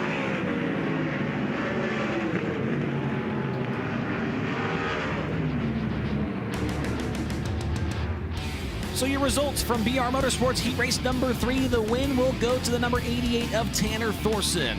Second, the 42 of Cy Lynch. Third, the 6 of Zach Hampton. Fourth, the 45, Jeff Halligan. And fifth, the 21 of Brian Brown. Sixth, the 01 of Danny Varon. Seventh, the 9R Chase Randall. And eighth, the 35 of Austin Bishop. So Tanner Thorson might not be enough to get him into that top 5, going 2-1 there. His qualifying effort, not exactly what he was hoping for, but should put him in a decent spot for tonight's B main, as he will make his way back to the pit area to the attention of the Rod Gross Motorsports team. Looks like we're going to stop and talk with Zach Hampton after a really nice 5-3 run there. And that Bill Rose number 6 is looking good. Maybe an outside shot at a redraw, Tony. We're going to ask him about that and more. Zach Hampton brings the Bill Rose number 6 to a stop. I told you it was good to see, and we were happy to have you. What does this all-white, sharp-looking number 6 feel like around the fast Port Royal Speedway tonight? Yeah, it's really good. I think we're pretty close just unloading, and Bill and Kevin got a good handle on it, so makes it a lot easier to get through the night and have good runs like that. That was a little sketchy there going to third on the front stretch there, but all worked out, and hopefully that puts us in the redraw. You're the right kind of guy for a little sketchy. That's Zach Hampton getting the number 6 up a few spots there in BR Motorsports heat race number 3. This heat race is brought to you by Penny & Bank, the official sponsor of the Kids Money Scramble, coming up at the track on August 3rd. Penny & Bank is redefining banking through personal connections and personalized experiences for their customers, and they provide banking and related financial services in your communities. Check them out online at penny&bank. Here's the lineup for heat race number 4 on the pole from Northport, Florida. Driving the Global Link, Moxie Sports Advisors Creative Products Group number 24D. It's Danny Sams III. And starting to his outside from Lebanon, Indiana. And the Sander Engineering, Four Seas Construction, Tally, Autry Plumbing, SynCal Demolition number 14. It's Spencer Baston. Row 2 starting third from Enumclaw, Washington. And the Kane Screen Print Brumos Collection, HendrickCars.com, Caravan Trailers, Self-Storage at Tahali. Car number 9, it's Casey Kane. Then rolling off in that 4th position, the driver is from New Oxford and Imes Auctions, Weaver's Body Shop, Big Daddy's Grill and Chill, KR Perry Trucking, 33 of Gerard McIntyre Jr. How about this row number 3? The defending High Limit and defending World of Outlaws champions in that 3rd row on the inside from Grass Valley, California. Driving the Casey Kane Racing with Mike Curb.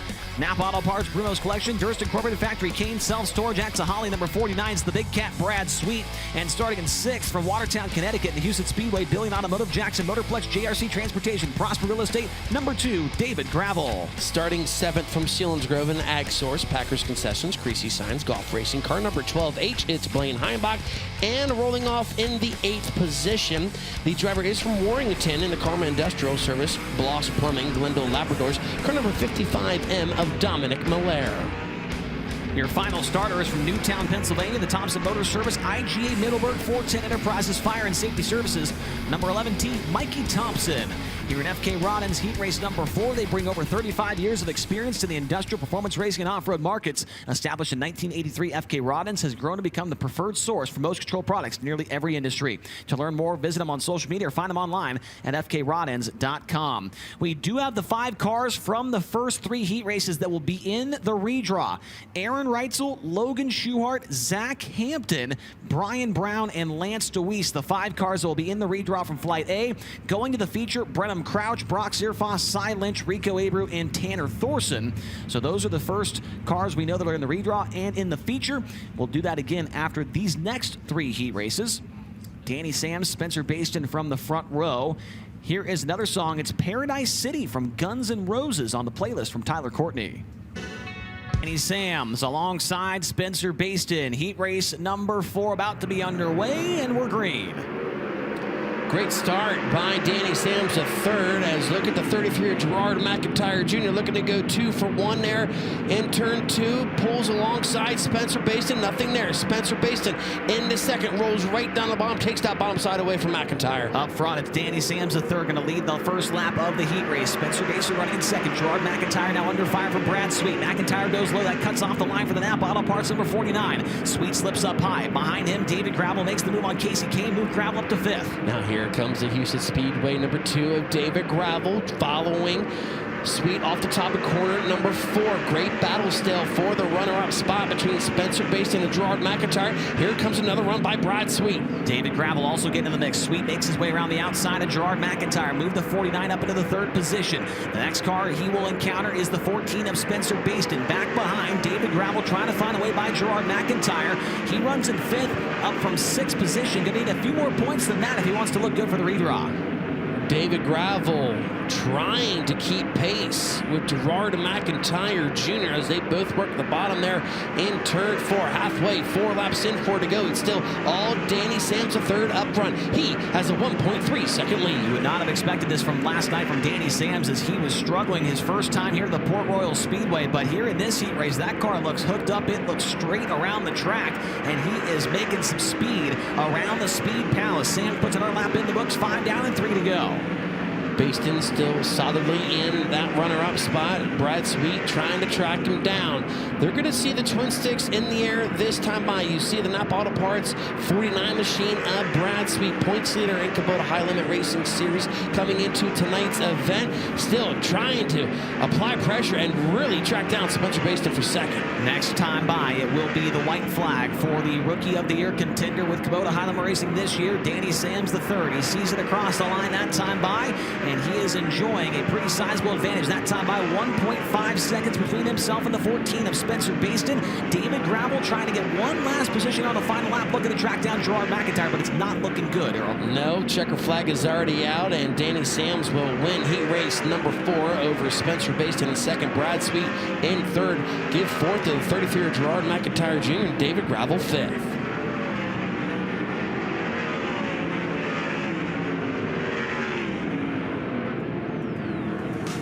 So your winner of heat race number 4, presented by FK Rod Ends, it's Danny Sams III. 2nd goes to the 14 of Spencer Baston. 3rd, the number 49 of Brad Sweet. 4th, the 33 of Gerard McIntyre. And 5th goes to the 2 of David Gravel. 6th, the 9 of Casey Kane. 7th, the 55M of Dominic Belair. 8th, the 12H of Blaine Heimbach. And 9th, the 11T of Mikey Thompson. Danny Sams is going to be pretty happy about that. Might not be enough to put him in the show, but Danny Sams more than likely going to be pretty happy. His first time to Port Royal yesterday, things did not go well. The motor issues they've had here recently on the tour, this is going to be a really big confidence booster, I think, for the Rookie of the Year contender out of Northport, Florida, and he will stop in turn 3 to talk to Tony Laporta. A confidence boost, kind of like what I get every time I talk to you, Chase. Danny Sams last night a provisional to get into the show. Tonight, a heat race, very strong performance. What was the difference maker? Florida man figured it out. We just sucked last night, and I think a lot of it was me. And Dad's got this car going really good now, and just wish we would have figured this out a little sooner. But I think more it's on me coming to a Speed Palace like this and how slick it was. I've never seen anything like that, and I don't care who you are. Port Royal is hard. So just blessed to be here. Can't thank Rocky, Dave, Global Inc., Moxie, DJ D Gear, DJ D Graphics, and Kevin and everyone, Eric and everyone back home. Shout out to my mom. She still can't be here, but she'll be back next weekend. All right, Florida man figured it out. Florida man, they're telling me to check out your front end here. Oh yeah, we got some stuff pushing out right there out of the torsion tube. So Danny Sams getting extra physical out there, it seemed like, in Dirt 2 heat race number 4. Next heat race is brought to you by Royal Beverage. Make sure you stop by to fill your cooler with beverages and ice and ask them about all their daily selections and promotional items they have for Port Royal Speedway. You can find Royal Beverage on Facebook or stop by at their distributor at 5530 William Penn Highway in Mifflintown. Here's the lineup for heat race number 5 on the pole from Mechanicsburg, Pennsylvania. They're Hollinger, Allebach Racing, Old Milwaukee, Orange Crate Brewing, Beer Hill, gang number 5W. On the pole, it's Lucas Wolf. And outside of him, the DJ of the night from Indianapolis, Indiana. And the NOS Energy Drink, Spire Motorsports, Elliott's Custom Trailers and Carts, Motorsports Brand Professional Agriculture, Gainbridge, number 7 BC. It's Tyler Courtney. Rolling off third, he was able to pick the win up here last night from Myerstown in the M&M Painting and Construction, McGrew Equipment Auctions, Baps Paints, Livewire Customs. Car number 19, it's Brent Marks. Alongside him, starting in that fourth position, he is from Harrisonville.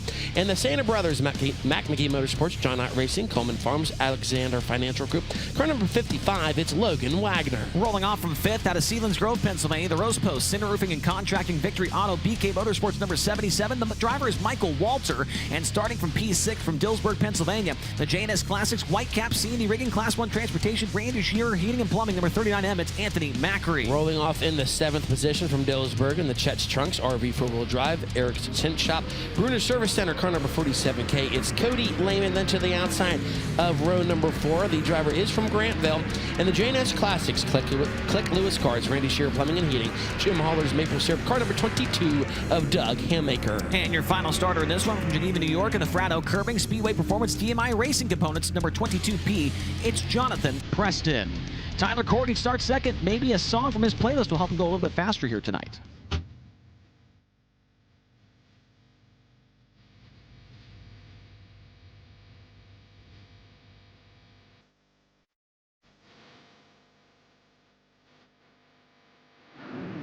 Lucas Wolf, Tyler Courtney down the front straightaway. Things are already getting interesting as they roll into turn number 1. Lucas Wolf with the early race lead. Brent Marks behind him, running in that third spot. Now side by side, upside down in turn 2, Cody Lehman.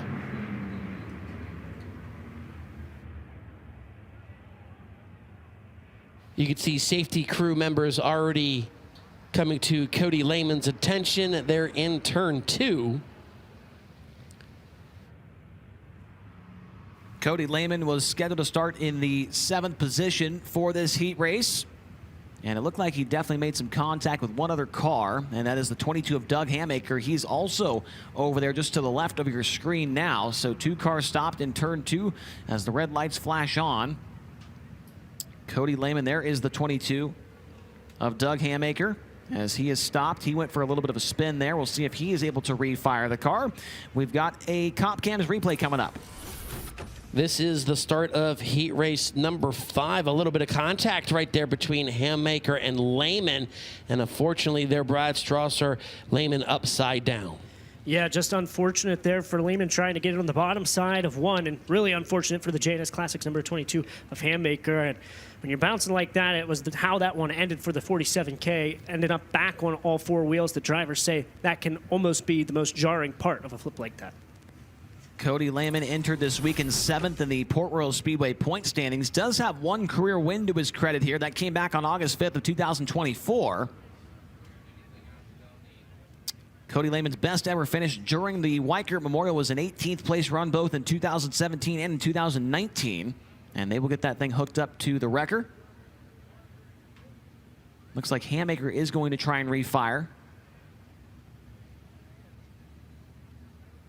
And you can see Cody Lehman sitting on the back of the wrecker as he's going to take that long tow back to the pit area. While it's quiet, we like to thank some of our partners here for the Bob Weikert Memorial: Virginia Livestock LLC, Shenandoah Valley Livestock Sales Incorporated, Francis C. Musso, CPA, Mike Kleck Paving, Fulkins Brothers Trucking, Farmers Livestock Market, Wise Transportation Incorporated, Barlow Ag Service and Sales Incorporated. Tony, what do you got down there for us? More on Cody Lehman? Yeah, Cody, guys, he is climbed from the back of the tow truck inside or just outside his number 47K machine. He is okay. He wanted to make sure Cody is okay, though.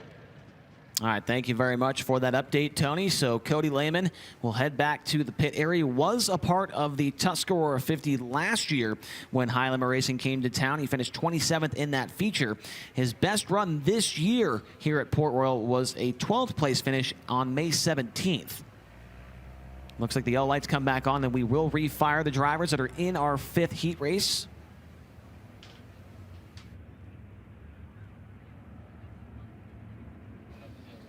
Brad Strasser, you look at the lineup here for heat race number 5, and you look at all the names, it's pretty loaded. Yeah, I mean, just looking it over, of course, Lucas Wolf, Tyler Courtney right there at the front. Last night's feature winner, Brent Marks, sitting in 3rd. Our only 5-time in a row track champion Logan Wagner in car number 55. Michael Walter, a winner this year. Anthony Macri back there in 6th. I mean, just loaded here in this heat race. This heat race is sponsored by ShopHighLimitRacing.com. Usually, High Limit, when our regular format, we only have 4 heat races, but we had to add 2 today for the Bob Weikert Memorial format, so we came up with some other sponsors. Of course, ShopHighLimitRacing.com. You go there and pick up all of the latest gear with High Limit. I don't know if you guys have seen it or not. It's been kind of under the radar. We haven't really talked too much about it, but it's the new T-shirt with Tony and Mai's face on it. Is that a thing? Tony and Mine's face? That's bad English. Tony and I's face on it. That is a new thing in the merchandise store at High Limit Racing. It's have you ever seen Step Brothers? I sure did. So it's that picture of Will Ferrell and John C. Reilly. Exactly. Yeah, it's Tony and I on that type of photo on a T-shirt. So if you want to check that out, go to ShopHighLimitRacing.com.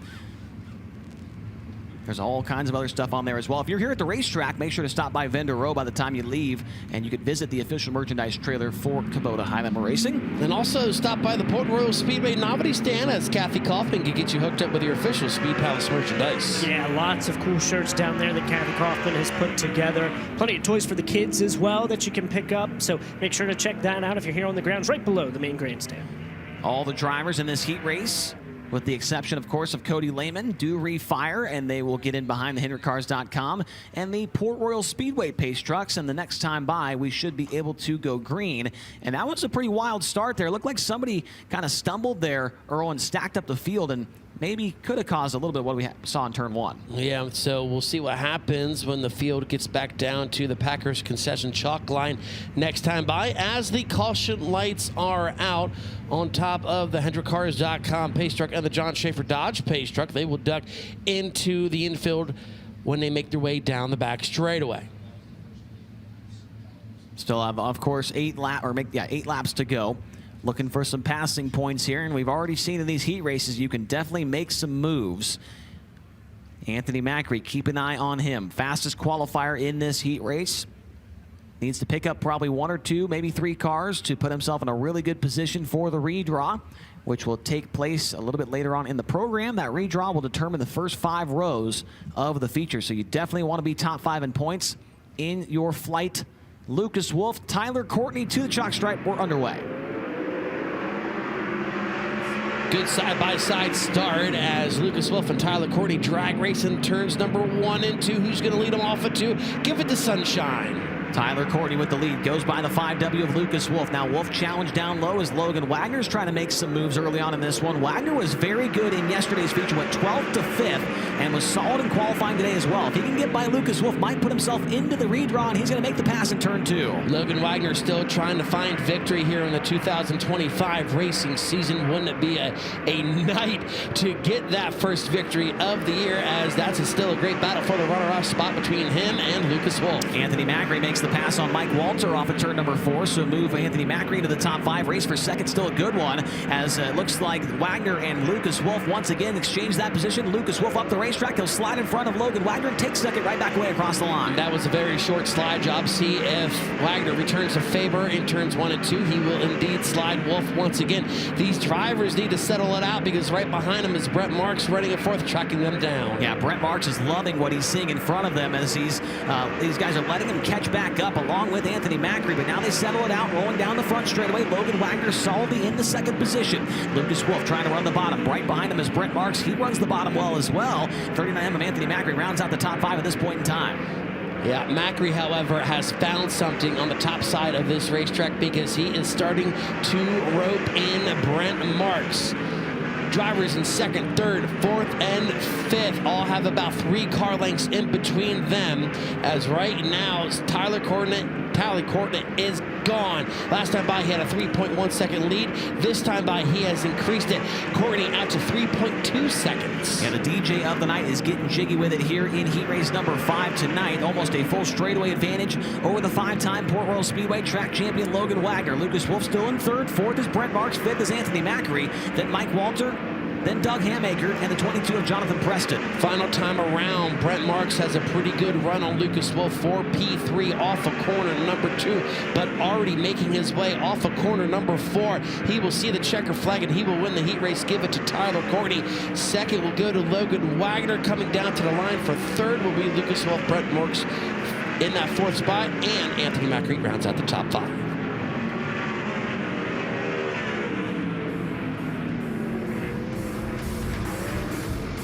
Here are the finishing results in ShopHighLimitRacing.com. Heat race number 5. The 7BC of Tyler Courtney will get the win. Second, the 55 of Logan Wagner. Third, the 5W of Lucas Wolf.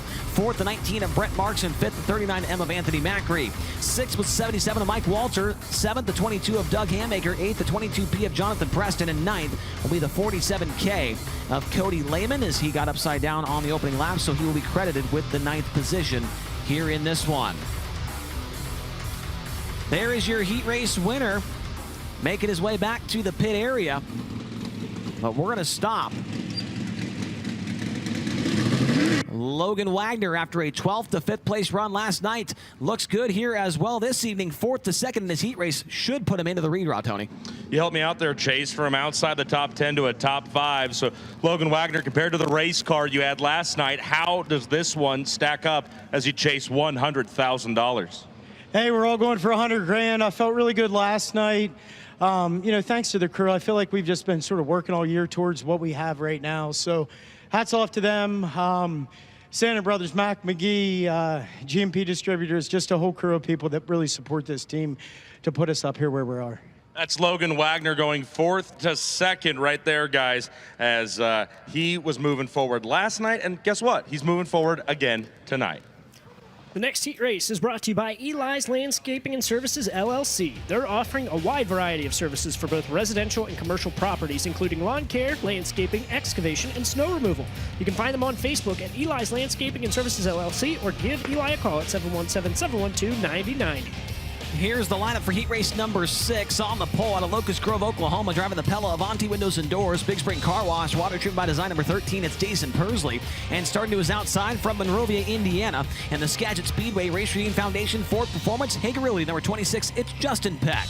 Starting third from New Freedom in the DL Jordan Sons, West End Sunoco, Lagenfelter Mechanical, Beavers Auto Body, car number 27S. It's Robbie Kendall. And then starting fourth from Broken Arrow, Oklahoma, and the Concord American Flagpole, Racer Magazine, High Performance Lubricants, Macri Concrete, car 20 of Brady Bacon. Starting in fifth, it's last night's 3rd place finisher from Kunkletown, Pennsylvania, the Glenville Station Jetco, Kreitz Level Track Parts, Downs Automotive number 69K, the Kunkletown Kid, Ryan Smith.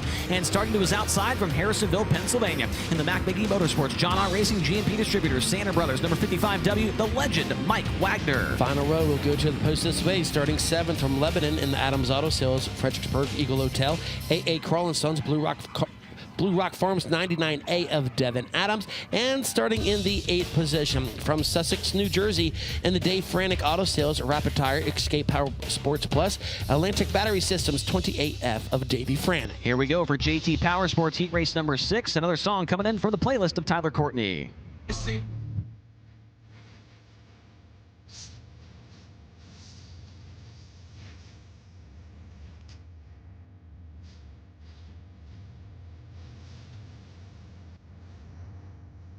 Post Malone with Go Flex as we go to the green flag. It's going to be Jason Persley jumping out with the early race lead. They all fight for the bottom in turn 1. Nobody went to the cushion there, and it's going to stack him up a little bit. Jason Persley with the race lead down the backstretch.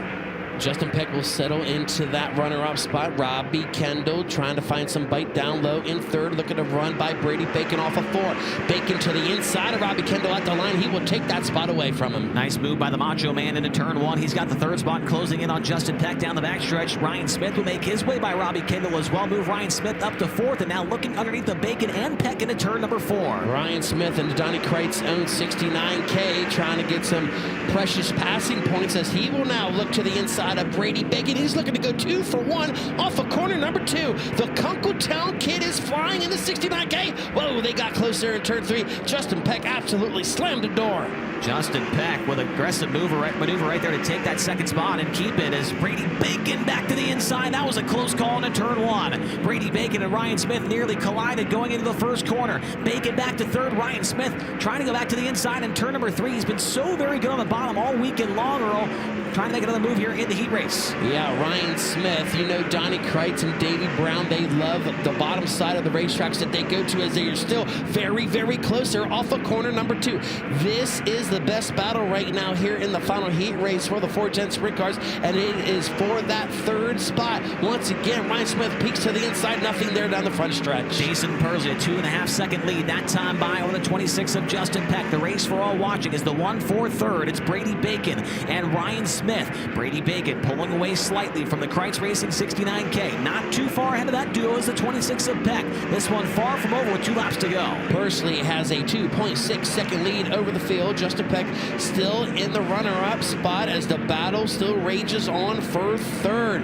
Brady Bacon will work back up high. Here comes Smith down low. They drag race off the turn. Still, the Macho Man hangs on to P3 with the white flag. 1 lap to go. 1 to go. Now everybody goes to the bottom. Second, third, and fourth. Your race leader, the only one up on the cushion there, Jason Persley, enjoying his first weekend with a Wing Sprint car at Port Royal Speedway. He will get another heat race win. He does it tonight on the finale of the Bob Weikert Memorial. Second will go to Justin Peck. Third to Brady Bacon. Fourth to Ryan Smith. And fifth will be Mike Wagner across the line.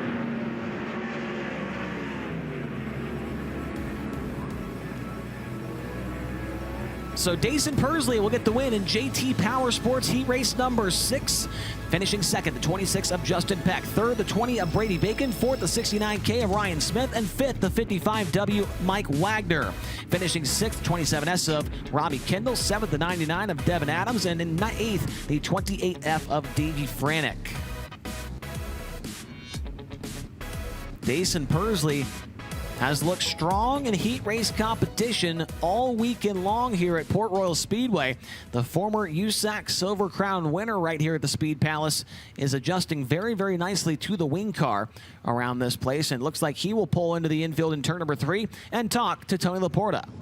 JT Power Sports Heat Race number 6 belongs to Locust Grove, Oklahoma's Jason Persley. Jason, your crew chief, Sean Strasbaugh, was quite complimentary of you in the pit area earlier today. He said yesterday you did exactly what you needed to do. You completed all the laps. How much did you learn about Port Royal yesterday?